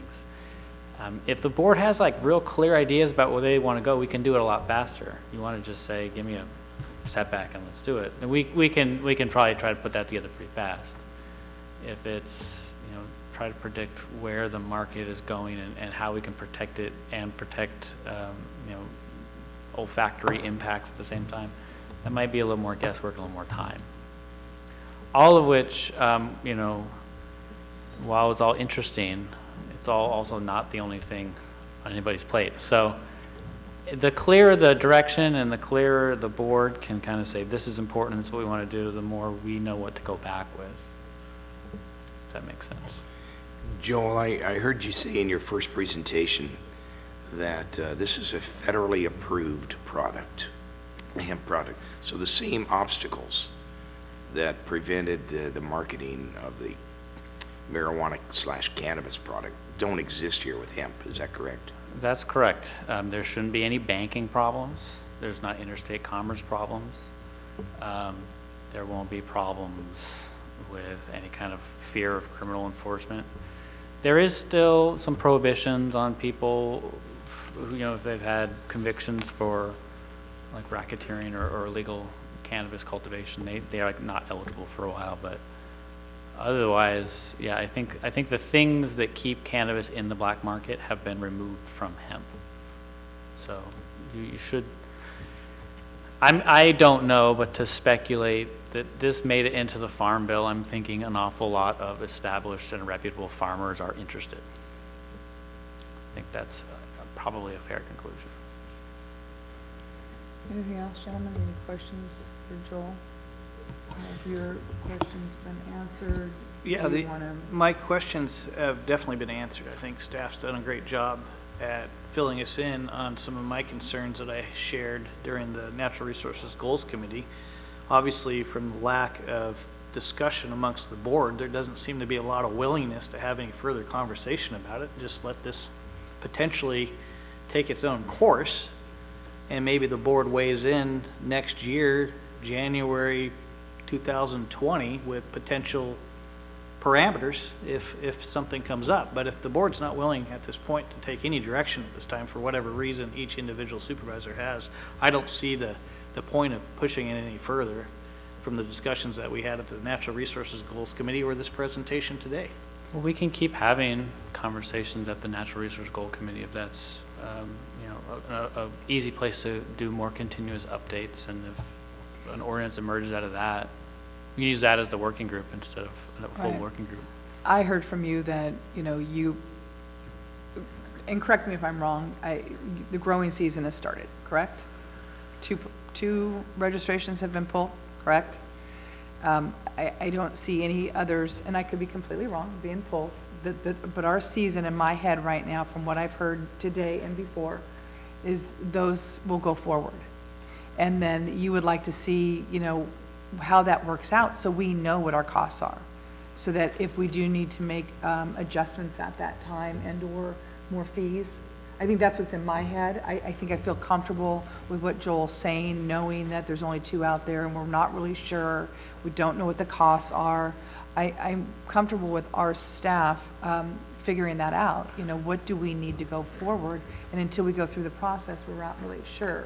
I think you might have a concern that there's going to be a big boom this fall. No, I'm concerned with this board giving staff direction on what they're going to be doing between now and 22. What direction do they have to pay attention to this? If it weren't for Justin having approached Joel a month or two ago with the first permit application that came in for $900, this would probably never even gotten on our radar. And I've had personally conversations with constituents, so I guess I personally knew that they were working on it. who, county council? Yeah. So Justin and I have been, exchanging emails on this for several months, but it's kind of been like, what's it going to cost us? What are the regs going to look like? It hasn't been, oh no, it looks like cannabis, what are we going to do? That information came pretty recently. And so we were thinking, at an early point in the cannabis working group, our office did an opinion saying that hemp is totally excluded. Let's not think about hemp. This working group's for cannabis. But there was always kind of the undercurrent that people were interested in hemp, that this was something that might be more economically viable. And a lot of that information comes from people like Jesse. And to show you kind of what kind of research we're working with, the idea that the growing season is already maybe too late to plant, that's just from Jesse. If it turns out you can do this in a greenhouse all year long, maybe. Yeah. Right? We're not in a position to vet kind of the public input and knowledge. We're not resourced for that, and we're not experts in hemp. So while I definitely think keeping an eye on it is a good thing to do, I think Supervisor Howard's right that this hasn't been something that has been, it's definitely been a back burner issue, definitely. Yeah, just getting back to the cost part of it. We have a fee schedule on mileage and time, Justin, that you would charge out. Yeah, we have a departmental hours rate. Yeah, so, and maybe we're not going to get those costs up front, but we'll be able to charge the person, the registrant, for those fees, correct? So just because we don't know what it's going to be up front and maybe till after a year, doesn't mean that we're not going to be able to recoup those fees. Whoever we're charging them to, whether it's the state or the registrant. I think that there's the machinery in place with the state to get some or most, maybe all of those costs covered. And if not, we at least have the legal authority to go to the grower. Maybe it would be problematic to do it at the end of the growing season when they registered in June, but it's only a one-year registration. So worst case scenario, 2, 3, however many people slip through without us covering the whole cost, but we'll have to see how that goes. And with this being an agricultural product and the right to farm, aren't we restricted on some portions of? Well, I think that gets back to that local police power. It is an agricultural product by pretty much every statute that has addressed it. But I think that we probably could say in Del Norte County it's not. And specifically say this is not going to be protected by the right to farm ordinance. And cannabis odor can be a nuisance even if it's on ag land. I think that we would have legally justifiable basis to treat it differently. Whether it's like a lot of counties that are jumping out with these moratoria, I think that they know that there's some questions and they have the desire and the resources to defend those. Whereas we're maybe a little bit more reactive, thinking how much is it worth, how much time can we give to it, can we take chances and defend those chances? Those are all difficult. So what is the location of these two registrants and how big of an area? Are they different? It is a total of about 3 acres. Between the two of them and the locale? Is that okay? Yeah, absolutely, it's public record. They're That's what I GPS was gonna say, coordinates. it's GPS coordinate. I mean, that's what I'm reading here is what it's got to be on the registration. Yeah, no problem. One is on Moorhead Road and one's on Oak Road. That's all I got. Is there any other concerns you want to bring up? Anything you want to throw out there that you want him to? I have been more than willing to throw out my concerns, and I think I've expressed those pretty adequately today. I just wanted to get the rest of the board's feedback to see if there's any concern shared similar to mine, and if there's not, then there's really no point to further push this until staff feels, based on Justin's input, that the board needs to take some kind of further action. Joel, I have ambivalence about your presentation today. Number one, I see the economic end result as a positive. I think agriculture, correct me if I'm wrong, somewhere in the 8% of our total output of Delaware County's economy. And this is an opportunity to develop an area where there's some dollar signs at the end of it. I still share some concern about an area that could be rife with abuse. And I don't think you have the answers to those questions about how this product can be supplanted or exchanged or fraudulently marketed in a way as if it were marijuana. And I don't think anybody has those answers at this point, unless there's some other case studies around the country where this has been brought in. Let me I'd like to know point about it. out something I think is interesting. In the California law, it's not a long chapter on hemp, but at the bottom, it directs the Attorney General to come forward once a year and give data and examples of cases where people have been abusing this system to grow black market cannabis. So next January, we might get our first actual evidence from the Attorney General of whether that's a problem. So we don't have that now, but people are thinking about it. People have been directed to watch it. And so at some point, we should have data. All right, anything else? Gentlemen? Okay, we'll watch and see. Thank you. Thank you very much. At this time, we're going to take a quick 5-minute break.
we're going to move on to item 17, in general government, authorize and direct staff to process the Title III funding application submitted by the Community Development Department requesting 15, I always say this whole thing, huh, and then you have nothing to say.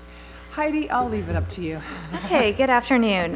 Yes, on behalf of the Community Development Department, I have filed an application for Title III funds in the amount of $15,000 per year for 5 years for a total of $75,000.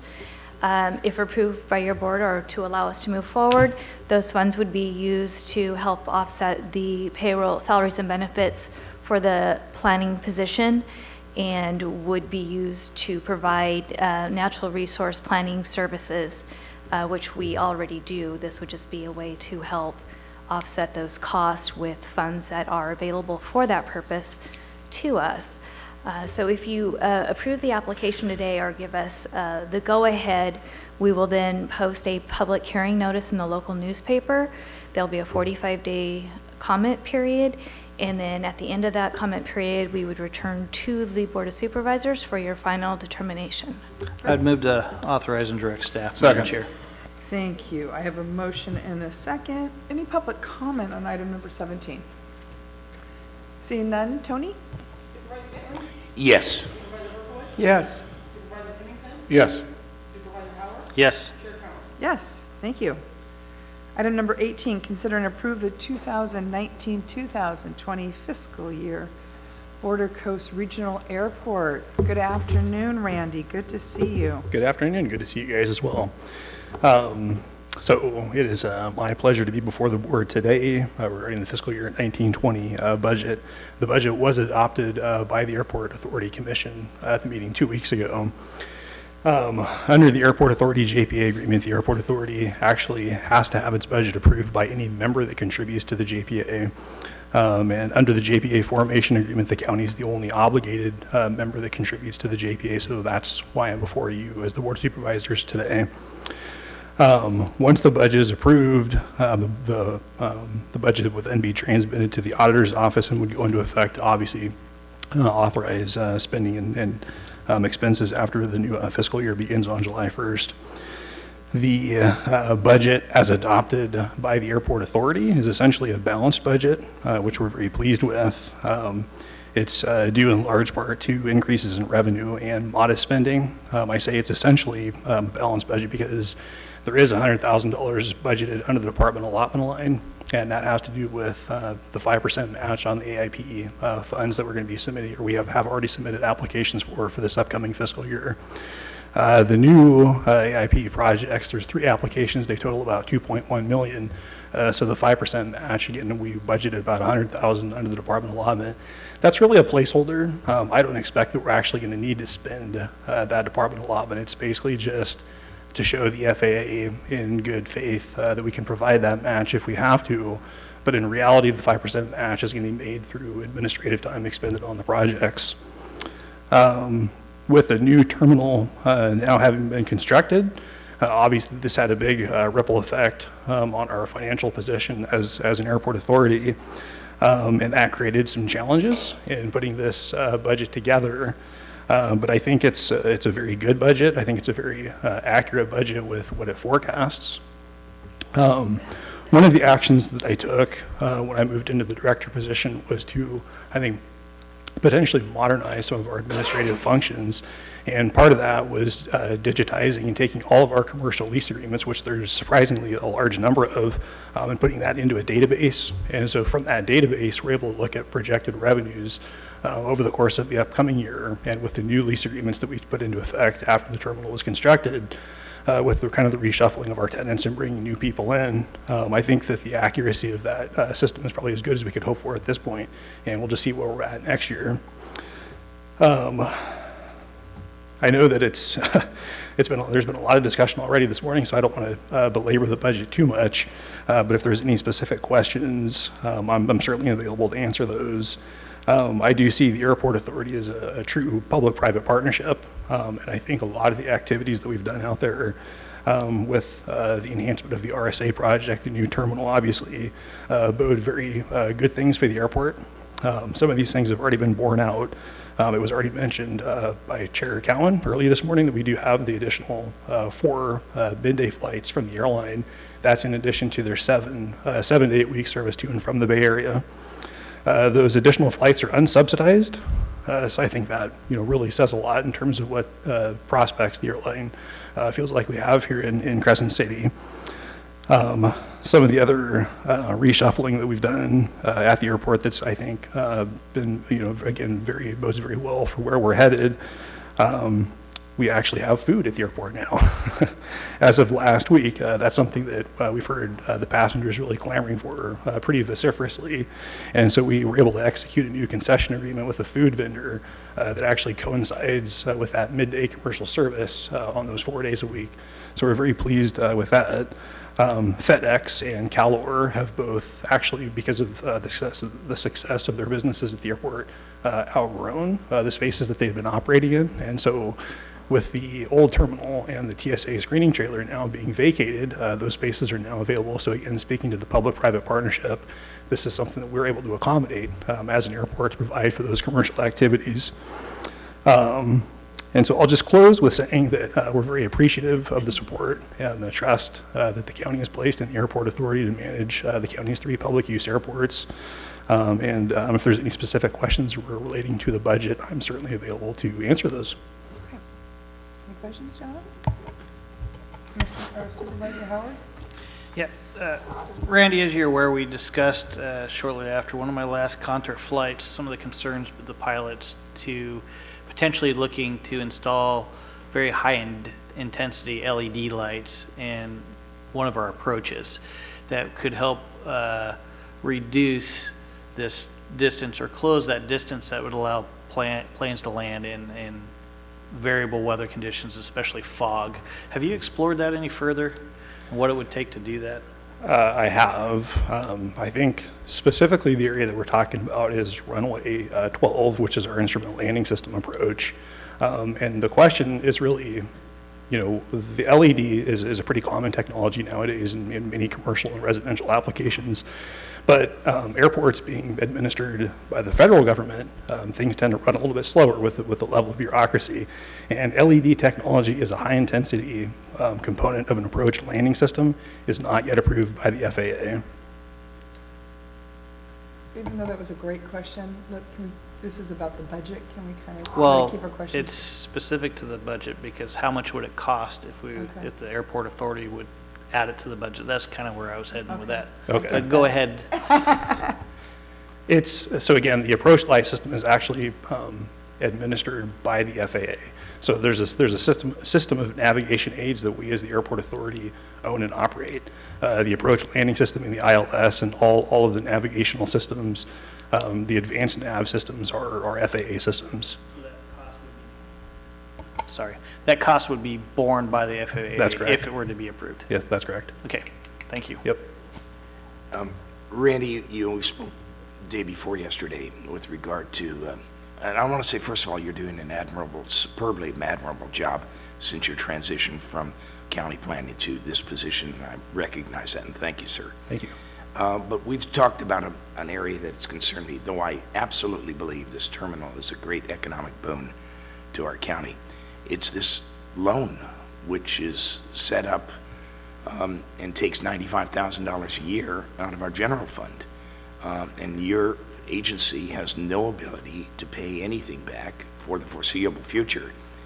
So we're looking at this 40-year journey to repay, help me if I'm, 2.7 million of the borrowed Simpson money to replenish it by the year 2057, where it'll be worth $5 million again. So I do have some issues. I'm going to take that up in the budget section about the viability of continuing to pay, taking money out of our general fund, which could go to raises and could go to a lot of other valuable programs, but we're paying ourselves back, essentially. And it's not your doing, because you've got a $4.5 million budget, and you're doing a good job in running this airport and putting us on the map. But I really wonder about the wisdom of taking money out of our general fund to pay ourselves back in $2057 So we'll have this up to $5 million then, when in fact we should be looking at this in a different way. So I'll take that up during budget, but I think you're doing a great job, and I support your budget, and we'll vote that. Thank you. Thank you. Anything else? A motion? And we need to approve this budget? Yes, I would move to approve. I have a motion to approve. Do we have a second? I'll second that. I have a second. Any public comment on item number 18? Seeing none, Tony? Yes. Yes. Yes. Yes. Yes, thank you very much. And thank you, Randy, for all your work. Loving what's going on out there. Okay, item number 19, approve and authorize the chair to sign and send a letter of support for the Front Street pedestrian improvement and roadway revitalization project. This is something the city has been working on. Move to approve. Great, we've got a Second. motion and a second to approve item 19. Do I have any public comment on item number? Can we weigh in on the letter, If Chairman? you would like to, sure. Yes. There are a couple of changes on the letter that I would like to bring forward. First of all, it identifies the recipient, City of Crescent City. It starts off with, "Dear Mr. Weir." So I would like that changed to City Manager Weir. So the letter has some reference. The deadline is July 15th.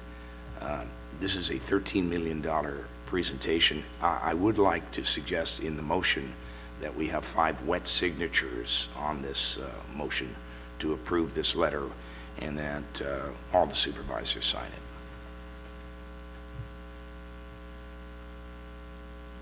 I don't see any problem with that. Great. Fine with me. We're all good with that? So we'll make those changes, and we've got a motion and a second on this letter with the corrections that Mr. Gitlin has asked for, with 5 wet signatures. Any public comment on item number 19? Seeing none. Tony? Yes. Yes. Yes. Yes. Yes. Moving on to item number 20, approve and adopt the memorandum of understanding between the County of Del Norte and the Del Norte County Bid Management Group, effective September 1st, 2018, to coincide with the expiration of the previous agreement as requested by the CAO. Mr. Serena. So as the board is very aware, we've been in negotiations for several months with the mid-management group and have come to an agreement that has been ratified by the mid-managers through a vote. Some of the high points include a cost of living adjustment over a 3-year period. It is a 3-year agreement. There are also some provisions in there in regards to vacation cash out, in regards to also, or related to, longevity and hours on the books, and numerous other cleanup changes that have no monetary impact on the county's budget. The per diem rates have been adjusted to be similar to that with SEIU, and you took action earlier to cover that in the admin manual. And there was a lot of discussion in regards to the use of personal vehicles that was worked out through the negotiating process and is reflected in the agreement. Great, thank you. I'll entertain a motion. Move to approve the memorandum of understanding between the county and mid-management. Second. Got a motion and a second. Do you have any public comment on item number 20? Any other questions from the board? Tony? Yes. Yes. Yes. Yes. Yes. Item number 21, introduced in title only, an ordinance setting compensation of members of the Del Norte County Board of Supervisors, and 2, waive further reading. Number 3, set a hearing to adopt the ordinance, and 4, designate county council to prepare a summary of the ordinance for publication as requested by the CAO and county council. So, under the California Constitution, the board may set the board's own compensation and benefits and must do it via an ordinance. In going through our ordinances and reviewing the resolutions for the salary ordinances for unrepresented employees, the last one that was approved by the board was in 2007.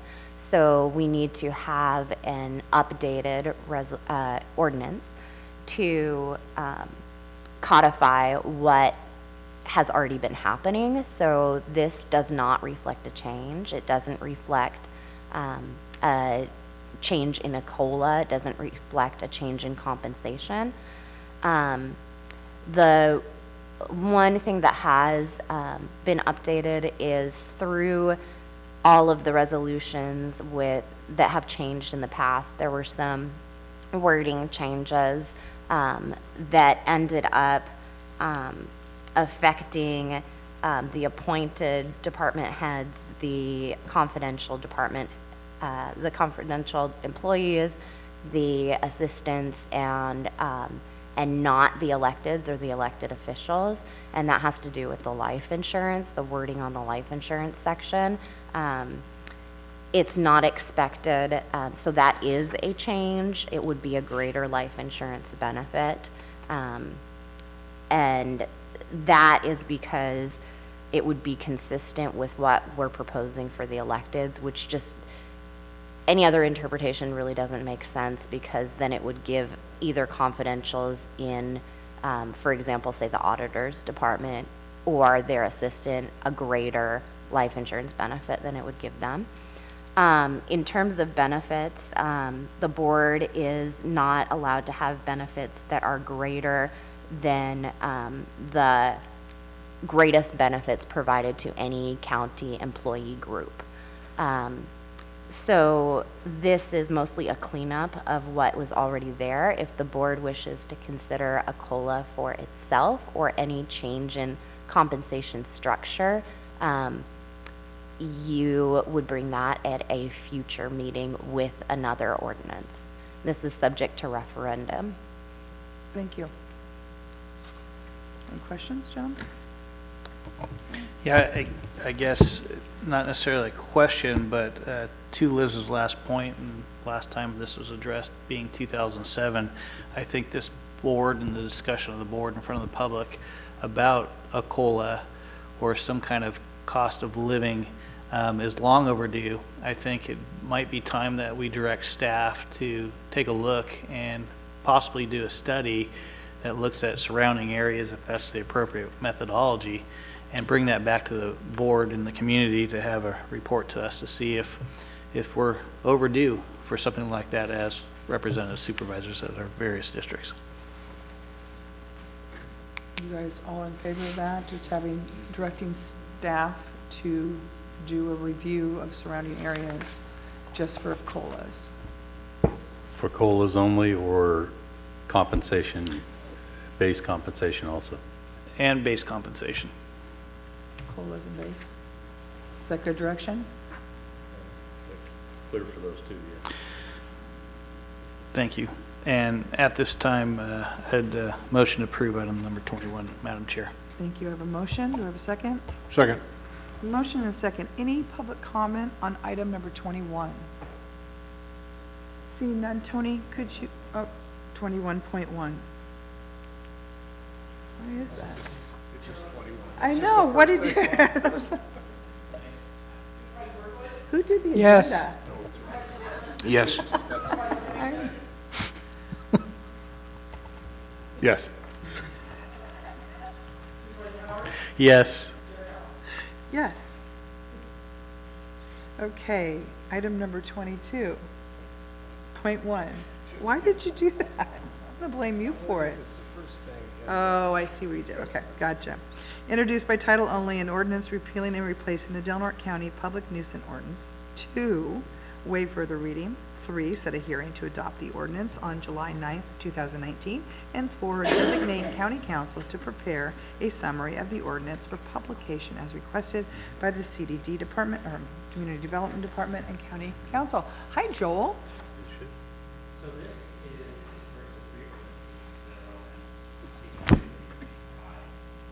been working on them for more than 2 years. This is kind of a big deal if they're here at all. This is a lot of cleanup. Some parts of our county code are a little out of date. There were some typos. There were also some things in state law that have changed. This is going to be clearer. We have some better definitions of what nuisance are.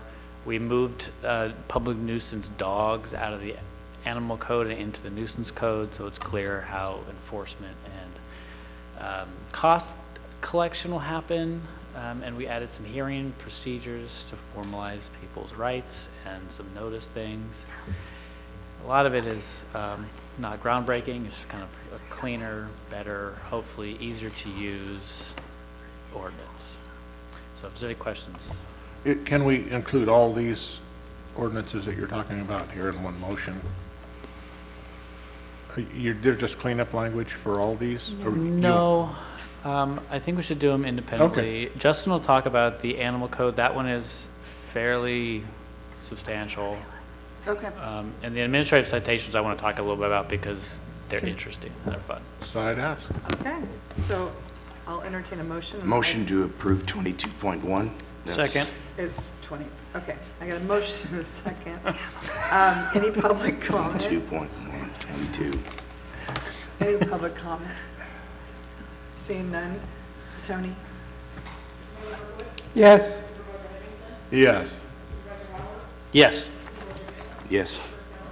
Yes. Moving on to item number 23. Number 1, introduced by title only, an ordinance establishing animal control regulations for Delaware County. Number 2, waive further reading. Number 3, set a hearing on July 9th, 2019 to adopt the ordinance. And number 4, designate county council to prepare a summary of the ordinance for publication as requested by animal control and county council. Welcome, Justin. Good afternoon. It's good to be here. I'd like to start by acknowledging County Council's hard work on this. It's been a collaborative process over the last few years. A number of needs have been identified. There's been a lot of places where state law needs to be harmonized with our county ordinances, and that's left us open to challenges of enforcement decisions at times. So this will really kind of condense everything and give us much more clear process that's more consistent with what other agencies are doing to get some of these problems solved. So again, I'm really thankful for all of their extensive help in this. I'm glad to see this coming up today. Okay. Thank you. Thank you. Any questions regarding the ordinances for Justin? Move for approval. Got a motion for approval Second. and a second. Any public comment on item number 23? Seeing none? Tony? Yes. Yes. Yes. Yes. Yes. Thank you. Moving on to item 24. Number 1, introduced by title only, an ordinance repealing and replacing the Delaware County Administration Citation Ordinance. 2, waive further reading. 3, set a hearing on July 9th, 2019 and adopt the ordinance. And 4, designate county council to prepare a summary of the ordinance for publication. So, Hi again. Hi. This I want to talk a little bit about because we've had an administrative citation ordinance for a very long time. We're not using it that much, and some of it is because it was confusing, and some of it was because it was out of date. When we have something that's an infraction, we can give a $100 fine for the first offense, a $200 for the second offense, and a $500 fine for the third offense, and every day is a new offense. So these can stack up pretty fast. Unlike a nuisance abatement that is specially assessed and has priority over any other lien against the property, these are just regular judgment liens. And so we don't have as good of an enforcement power here. And I think that's one of the reasons why we're not really using them much. But I think hopefully with some cleanup and some clarity in the ordinance, we can use it more. And so some of the changes have happened at the state level since we adopted this is that for building code violations, it's a higher fine. It's $130, $700, $1,000 instead of $100, $200, $500. But you have to give them a waiting period. You have to give them a reasonable time to fix it before you can fine them, unless it's for commercial cannabis with some qualifications. If they're growing cannabis without a license to make money and they have a building code violation, you fine them immediately at those higher rates. And so that is an enforcement tool that we'll have in addition to nuisance or tax collection, that we haven't really had a lot of complaints, maybe one recently about cannabis, but this is something that will help us. One other thing that is useful and good about this is, unlike a nuisance abatement where they go to a hearing officer and say, no, I don't have a nuisance, leave me alone, they have to pay the fine before they can have the administrative hearing. And one downside is, well, we can fine them the first time no matter what.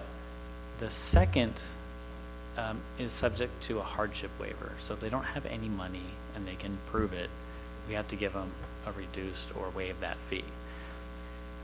And then our ability to lien properties doesn't apply to owner-occupied dwelling.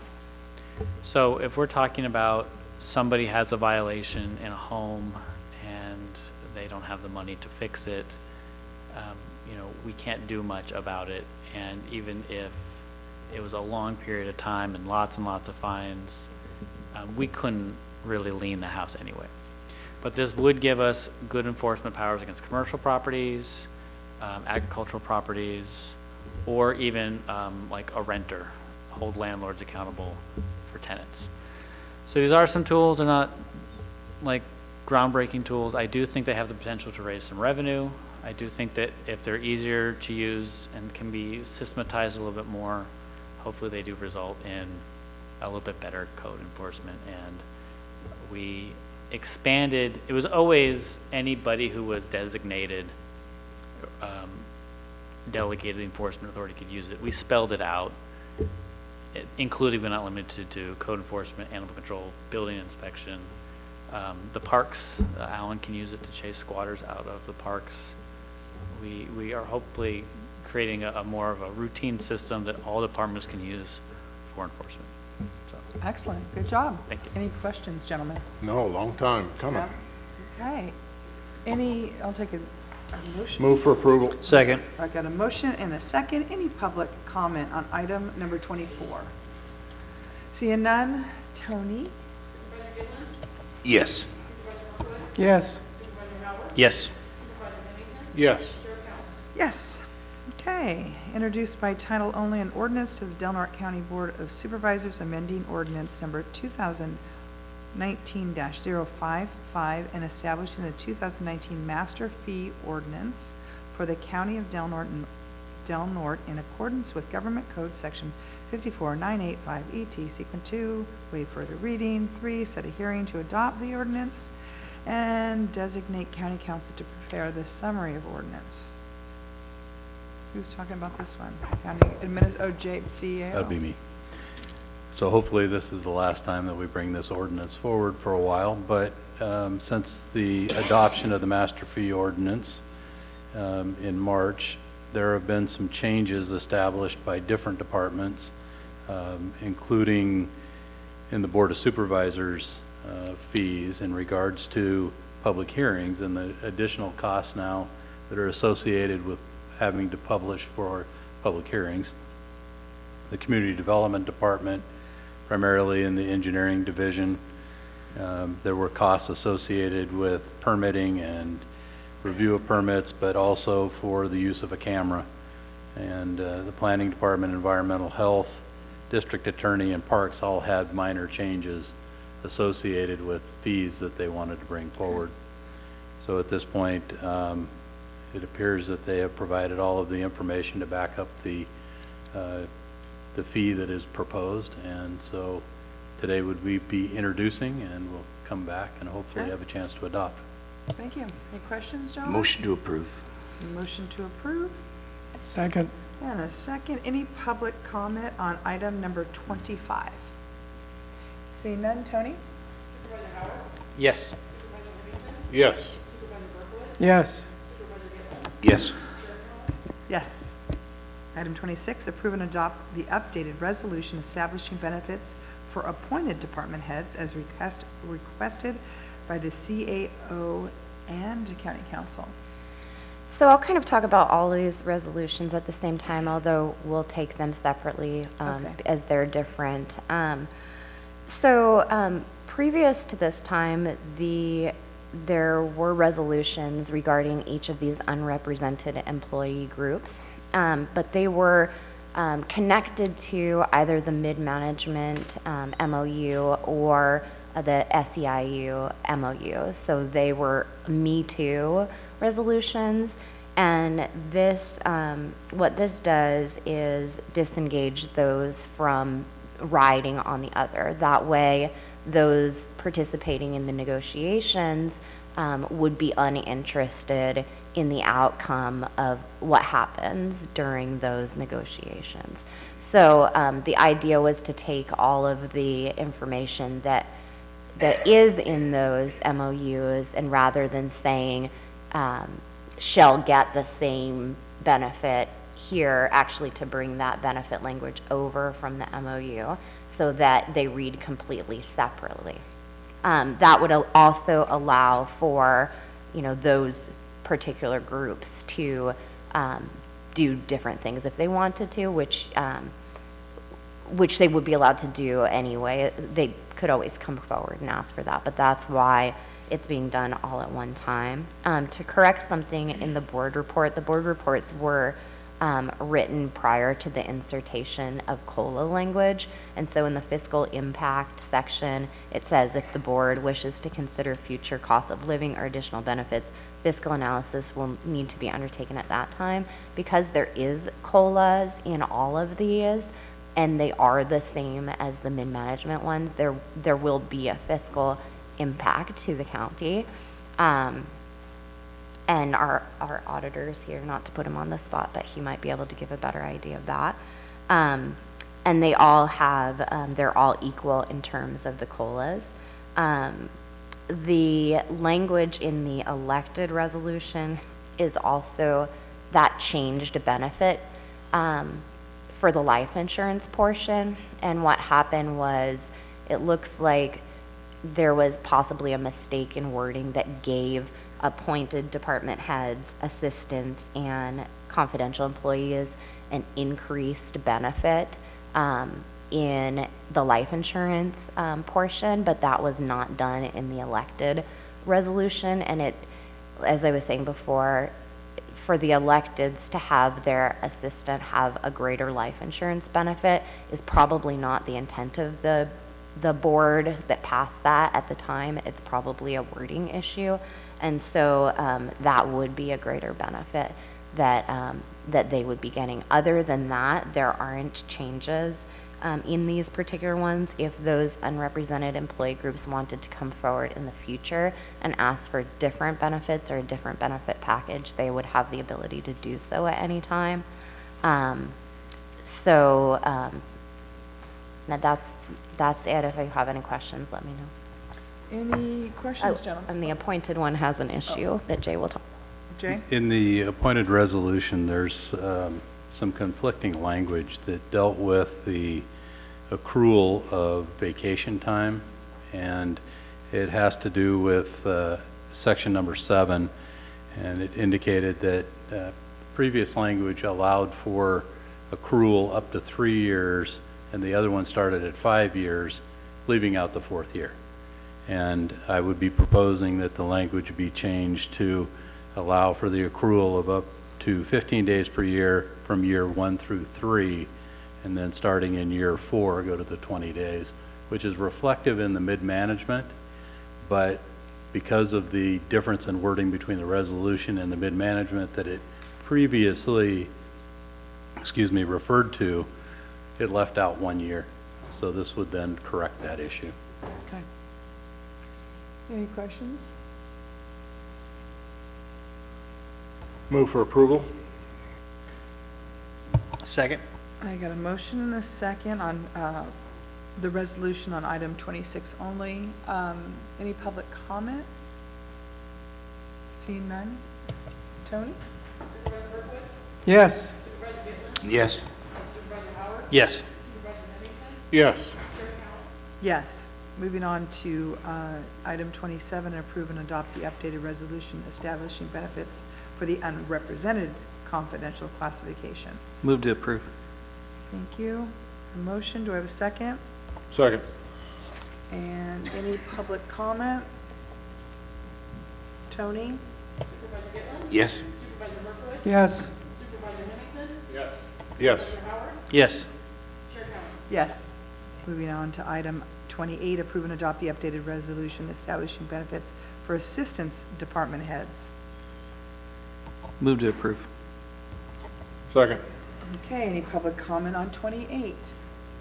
Seeing none, Tony? Yes. Yes. Yes. Yes. Yes. And our last resolution would be to approve and adopt the updated resolution establishing benefits for the elected department heads. Move to approve. Second. Any public comment on item number 29? Seeing none, Tony? Yes. Yes. Yes. Yes. Yes, thank you. Okay, moving on to budget transfers, and it looks like we have a lot. So we can take them all at once, is that correct, County Council? Yes. So we have items 30 through 38. So we have budget transfers 06-06, 06-10, 06-13,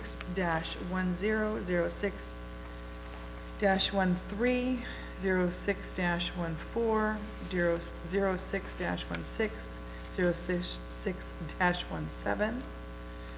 06-18, 06-20, 06-23.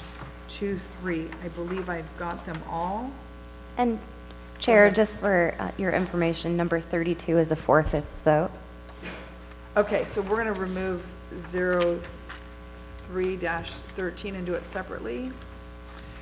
And we'll take up items 30, 31, 33, 34, 35, 36, Motion to approve. 37, and 38. Okay, motion to approve 06. I have a motion to approve. 10, I'm And I trying to, have- do we need to list them all? I in this already motion? did list them. Okay, list but them all. the exception of 13. Right. No, yes, exactly, item 32. Okay. Okay, I have a motion and a second. Do we have any public comment? Berkowitz, second. Okay, any public comments? Okay, seeing none. Tony? Yes. Yes. Yes. Yes. Yes.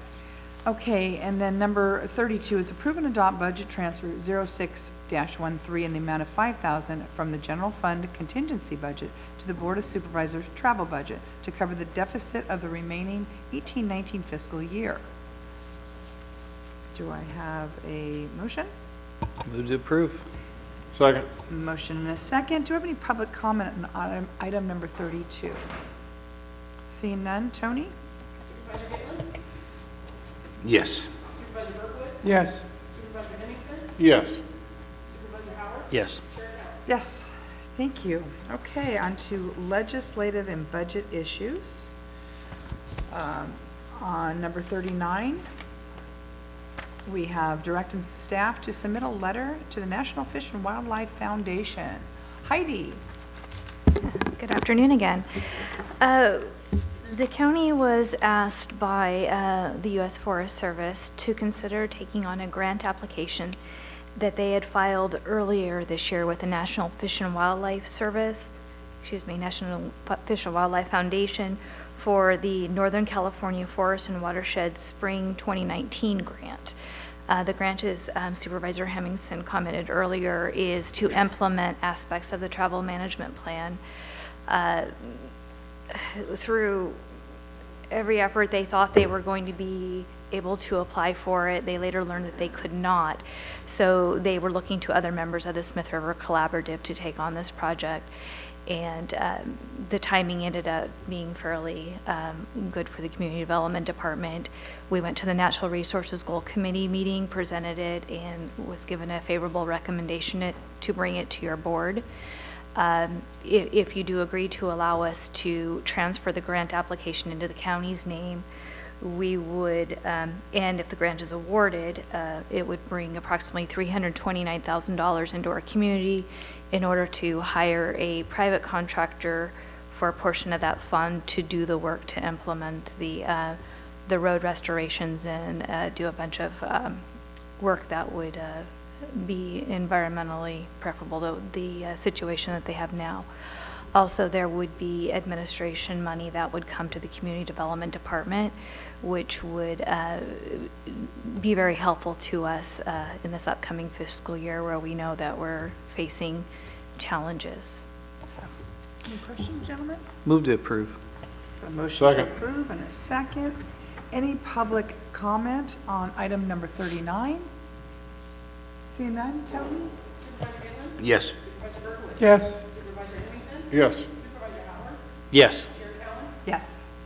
Thank you. And Chair Cowan, just yes. want to briefly recognize Supervisor Hemmingson and, since Mr. Hooper's here, and Ms. Kunstl, all their efforts getting us to this point. That travel management plan was quite the heavy lift for this county for almost a decade. So nice to get here and, more importantly, get something implemented that comes back to our community. Attaboy. Good job, everyone. Okay, item number 40, approve and accept the independent audit performed by Patel and Associates for the fiscal year ending June 30th, 2018, as requested by our auditor controller. Clint, you want to join us? You want to talk about it? You just want to move it? What's your pleasure?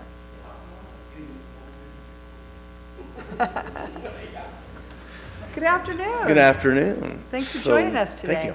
So annually, we bring the audit forward to the board for acceptance. It's your chance to review the audit, ask any questions.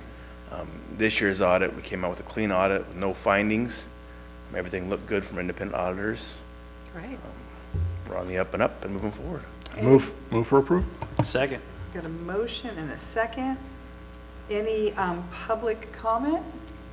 Any questions from the board? You guys are all good? Great. Tony? Yes. Yes. Yes. Yes. Yes. Thank you. Thank you very much. Congratulations on no findings, buddy. Okay, our last and final item, item number 41, discuss and take action necessary to approve the 2019-2020 fiscal year recommended budgets. And blah, blah, blah, blah. Go ahead, Jay. Tell us all about it. I'll read the 6 actions at the end here, but I'll quickly go through it unless you'd like me to read the whole thing. It's only 25 pages, I think. But this is the first step in getting to a final budget. We've been working since April with departments to reduce the net county cost, primarily associated with the general fund, but the non-general fund also has significant impacts on how we get to a balanced budget. We have gone through the steps of getting the minimum priorities from the board. Those are currently in this recommended budget. This would be the spending authority until such time as we actually have an adopted final budget in September. The board is very aware of the process. The auditor controller will need to close the books in July, and then there will be a fund balance that we'll be able to apply to the current deficit and start reducing from there. This budget is currently in deficit. There's been a reduction of about $760,000 since we started our meetings. We're in deficit about $3.8 million right now. Once the fund balance is applied, then we'll have a final push that we'll be going after in order to get the balance. There are some revenues that we are seeing that'll come in that will also assist with that, and those will be applied. The ones that haven't been applied are coming in within the last 2 to 3 weeks. The current budget has no fixed assets in it at this point. There is one department that has done an exemplary job of bringing in revenue into their department, and we will be trying to assist them in getting a vehicle for some of their employees. That's the district attorney's office. They were able to, through the position that was approved by the board last year, it was a grant position for an attorney, bill the state, and through that is revenue that comes into their budget. So while not committed at this point, we will be working hard with that department to try to be able to get that equipment for them. At the same time, there were a lot of other requests in here that, you know, whether they be position requests or additional service and supply requests that we're going to have to address over the next few months. So at this point, the 6 actions that we're requesting is to discuss and take action as necessary to approve 2019-2020 fiscal year recommended budgets as presented by departments, approve the position list requested for the wireless device stipends as provided in the adopted wireless device policy, attachment B, direct the budget team to continue to research and analyze all available cost savings options, 4, direct departments that no fixed asset purchase shall be allowed prior to the adoption of the final budget without Board of Supervisors approval. 5, direct departments that no budget transfer be allowed to transfer funds from salaries and benefits to any other expense line unless determined to be an emergency by the county administrator and the county auditor controller. And 6, accept the recommended children's budget as presented and direct staff as necessary.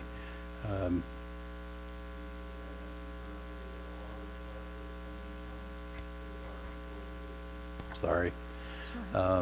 4 positions, and they are not included at this time until we can better understand what those impacts would be. Obviously, whatever position requests have come in from the non-general fund departments will likely be recommended, but we need to see what those impacts will be also. Thank you, Jay. Any questions for Jay? Jay, my question has to do with the funding. Is it the first 5 items on our priority list? So I know we moved resource position from 8 to 6. That wouldn't be affected in this budget, is that correct? That's correct. Currently, the priorities that were given at the last meeting are in this budget. So I continue to have a healthy dose of skepticism about paying this airport loan back, given the deficit status of our budget and the necessity of doing it. I'm wondering why we're doing it when we are so short of money. It takes money out of our general fund budget to look at all kinds of programs that we could be addressing. I don't know if the rest of the board has an appetite to suspend that payment for a period of time, 1 year at least, while we get our act together. But I certainly can support holding off on that $96,000 payment for the next fiscal year and put that money better to use. I don't see any deleterious effects. It's not going to affect our credit. We are essentially paying ourselves back. And I alluded to this before, $2057. It'll be up to $5 million after, 38 more years. So I really don't see the wisdom in continuing to exercise this payment back to ourselves when we could put that money better to use. So there was a question at the beginning of that. I'll try to answer that one. In the why is it being paid back? There is a resolution in place that was passed many years ago by the Board of Supervisors when they established the fund. It's called the Stimson Fund. It also includes Goose Creek money also. That money was mitigation for lost property taxes.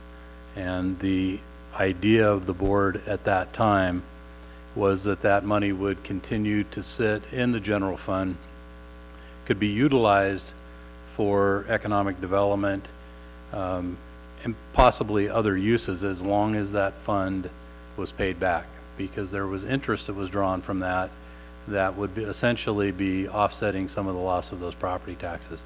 The resolution is still in place. We've discussed it in the past. It is the option of the Board of Supervisors to pay that back or not pay that back, but the board has maintained the commitment to paying it back based on that original resolution. Thank you, Jay. And it would always be my preference that the airport would pay that, but at this point, that's where we're at. Yeah, and I agree with you 100%, Jay. I mean, that money was leveraged to bring in 2 fairly large projects at the airport, the runway safety area project, as well as the terminal project. So that money was leveraged, basically as economic development, and which was, I think, a great use of the money. And with the resolution to pay that money back, I think we're obligated to do that. And to think that the airport at no time in the future is going to be able to pay some of that back, I think, is just wrong to assume that. There are possibilities, the jet fuel tax, if we ever get that straightened out, which was specifically named in our agreement, that money would be used to pay those funds back. So I think there's, still opportunity and, not to leave that money there to use for leverage in the future for future boards, I think is just the wrong move totally. Supervisor Brookowitz, you good? I'm concerned that we have not had a discussion of this policy in years.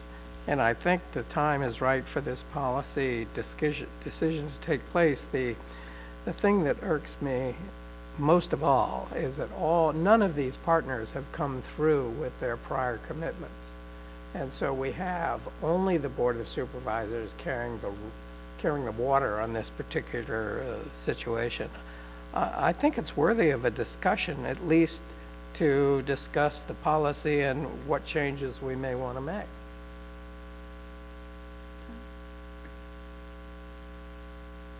Any comments? Well, if you need me to comment, I'd rather hear from I- Randy. The partners clearly stepped up. I mean, with significant dollars, I could name several that are in your district that stepped up with a lot of money back when I was employed there to ensure that the future of this airport that would drive economic development was in place. It's still the county's airport. It's ours. It's not the JPA's. It's the county's airport. So wrestling over whether or not we should pay ourselves back, to me, it's a non-issue. It may be the county's airport, but the point is that the county has really no decision-making power in the airport authority. We can be outvoted at any particular time by the other members who have no skin in the game going currently. And I would just concur with Supervisor Berkowitz and say the board has an option, has an opportunity to change a decades-old policy and perhaps modernize it. And I think it's prudent thinking just to suspend the payment until such time as the airport JPA is in a better position, knows its fuel tax situation, and can contribute something to this discussion money-wise. Otherwise, again, the county suffers because it has $95,000, $96,000 less in its general fund as a result of this policy. So I would support reconsidering and suspending it for a period of time. So timing-wise, the board has another opportunity to revisit this if you choose to do so, and that is through the final budget. There won't be a payment made until the final budget is actually adopted. So there is some time to have that discussion if you so choose to do that, or give direction to the budget team to make that change.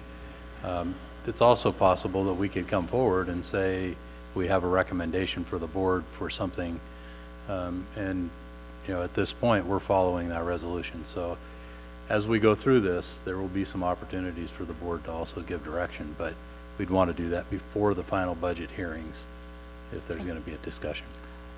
So, point of clarity, Supervisor Cowan, this is a question for CAO. Supervisor Gitlin mentioned this is an impact to our general fund. When the payment is returned to the county, does it go back to the Stimson Fund or does it go into our general fund? The Stimson Fund. So it doesn't, or does it impact our general fund? Well, we have to come up with the $95,000 to put back in there, and the original revenue would have been coming from a source outside of the county, so it's got to be absorbed through the general fund over to the Stimson Fund. Understood. Thanks for that clarity. If I could. Yes. Yeah, and if I could clarify a little bit, to say that the other members have no skin in the game, we've had some great efforts, hundreds of thousands of dollars put into the airport through these other entities.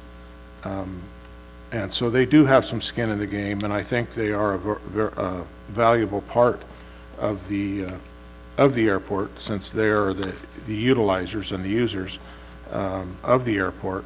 And so I think everybody should have some say on it. And I think the county has more say than anyone, any one entity, where we do approve the budget, at which we've already done. And so we do have that authority to, I think, suggest changes or do things differently. So far, we think everything is going fine. So I think it's not quite accurate to say that our other partners don't have skin in the game. And I do think that Stimson Fund, as when we approved the funding to go to the airport, that policy was in place to replace those funds, whether that was through the airport authority or through the county, but someone needs to replace those funds. And the obligation, I think, is ours, and for future boards, I truly think we need to keep that fund whole. Thank you. I wholeheartedly agree with you as far as everybody coming to the table and having skin in the game.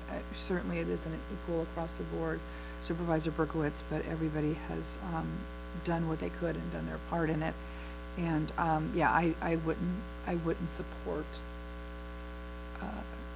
not paying back that loan and suspending it for years. So that's a discussion for later if we want to have it. I just know I don't support it. Doesn't sound like it's a consensus of this board to bring it forward at this time. That's not to say that we can't bring it forward later, but I don't see it right now. Yeah, I don't think kicking the can down the road in this particular instance is going to work well. Well, I will entertain a motion on item 41. I would move for approval. Second, Madam Chair. Thank you. I have a motion and a second. Any public comment on item 41 at this time? Hi. There you go. Good afternoon. My name is David Jones, and I'm the president of the Klamath Chamber of Commerce. I'm here today to request $1,000 that was originally allocated for a Caltrans median cleanup that was not used be transferred to the Klamath Chamber of Commerce. The Chamber will add to these funds to purchase some much-needed equipment and vehicle repair for our Klamath Fire District. As you are aware, the Klamath Fire District is the lifeline for Klamath. In recent years, the equipment has been falling into disrepair, along with their ability to respond to emergencies effectively. Klamath Fire has been doing a great job trying to maintain the equipment with their limited funds that they have.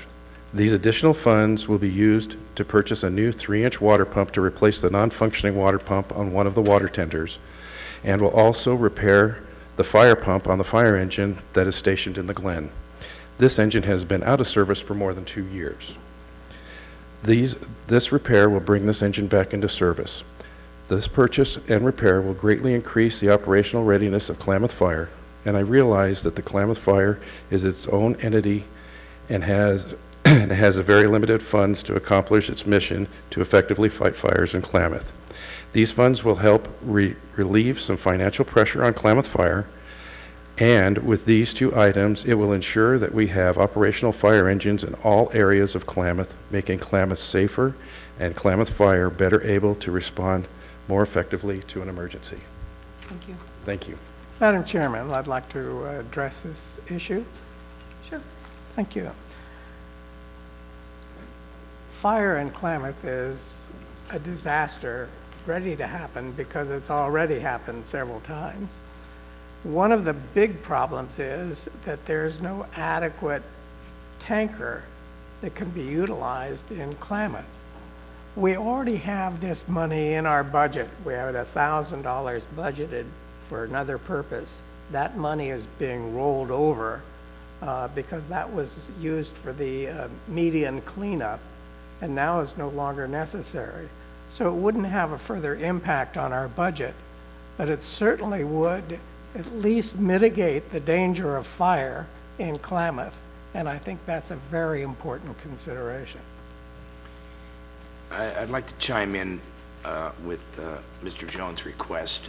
When we originally presented this, and I appreciate the motion being made to allocate this $1,000 to do this median abatement cleanup. I learned shortly thereafter that the state CDCR was going to absorb all the costs. So it became a moot point of what to do with this money. We don't need it. And a ship foreman, I think it's a prudent idea to deploy these funds in an area where they can go to some help. And certainly Klamath Fire needs some help, either in some way, shape, form, or another. So I would support that. And I'd like to see that decision, if we can do that, put on our July 9th agenda to reallocate that $1,000.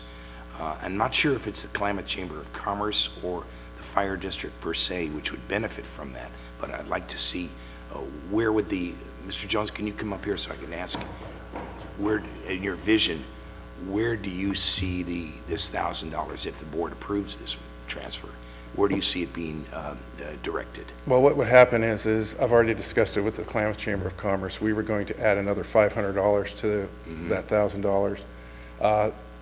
The one pump that would go to the water tender runs about $650 to replace it. The extra monies that are there, from what I'm told by the mechanic down in Klamath, that works for Klamath Fire, is that the pump that is on that fire engine, excuse me, needs to have the gears replaced in the fire pump assembly itself, so that when it takes the water and puts it onto the fire, it will be able to extinguish the fire with that pump. Let me interrupt you just for a second. Mr. Jones, are you saying you would like that, now, that $1,000 of which you'll add 500 more, directed to the Klamath Chamber of Commerce? Is that your response? Yes, we would be responsible for that money, so we can allocate it to where it needs to go directly. I understand it now, and thank you for that clarity. Before you take off, are you saying that the Klamath Fire Department has zero funds? They have no funds available to fix any equipment? They have no... Well, they have very limited funds. Well, I understand it, but I'm asking you, do they not have any funds to allocate to fix that pump, to fix their equipment? They have no funds. They have no way to... to allocate the money to fix that pump, because that pump itself is well over $1,000 to get it repaired. Yeah, I understand that, but they don't have $1,000 in their... Not what I've been told, and not what I've seen in their budgets for the last couple of years. Their budgets are very tight.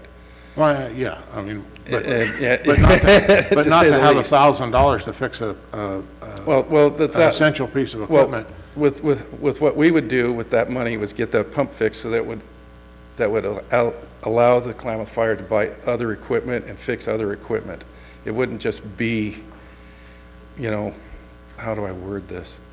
It would allow them to get more equipment that is more desperately needed for Klamath Fire. This would just relieve them in that, from doing spending a lot of money on purchasing two pieces of equipment that's about almost half of their repair budget.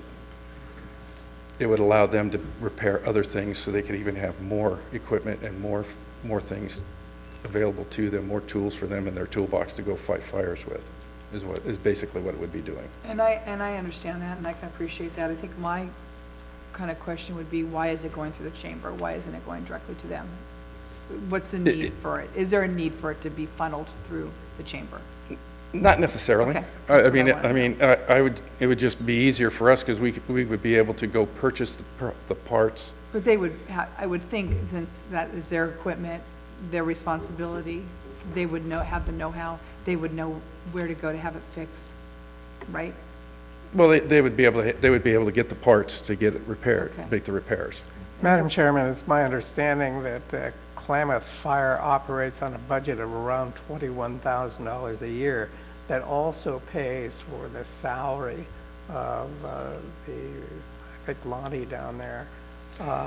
And they don't have, as far as I know, they haven't had any money to repair any of their equipment. They couldn't even fix a flat tire on their emergency vehicle because they didn't have the money to do it. That's correct. They haven't had. Maybe you can ask them to come up, and a representative from the fire department down there to come up, and I'm kind of... Well, what I'm hoping is that we can at least put it on the agenda for our next meeting, and then invite them to make the argument along with David for those funds that are already budgeted for. Okay. Well, thank you for coming up. All right, thank you. Any other questions, concerns, comments? I have a motion and a second Taking public comment on 41. Tony? No. Yes. Yes. Yes. Thank you very much, everybody, for sticking with us. Our next meeting will be July 9th, and we'll see everyone then. Thank you.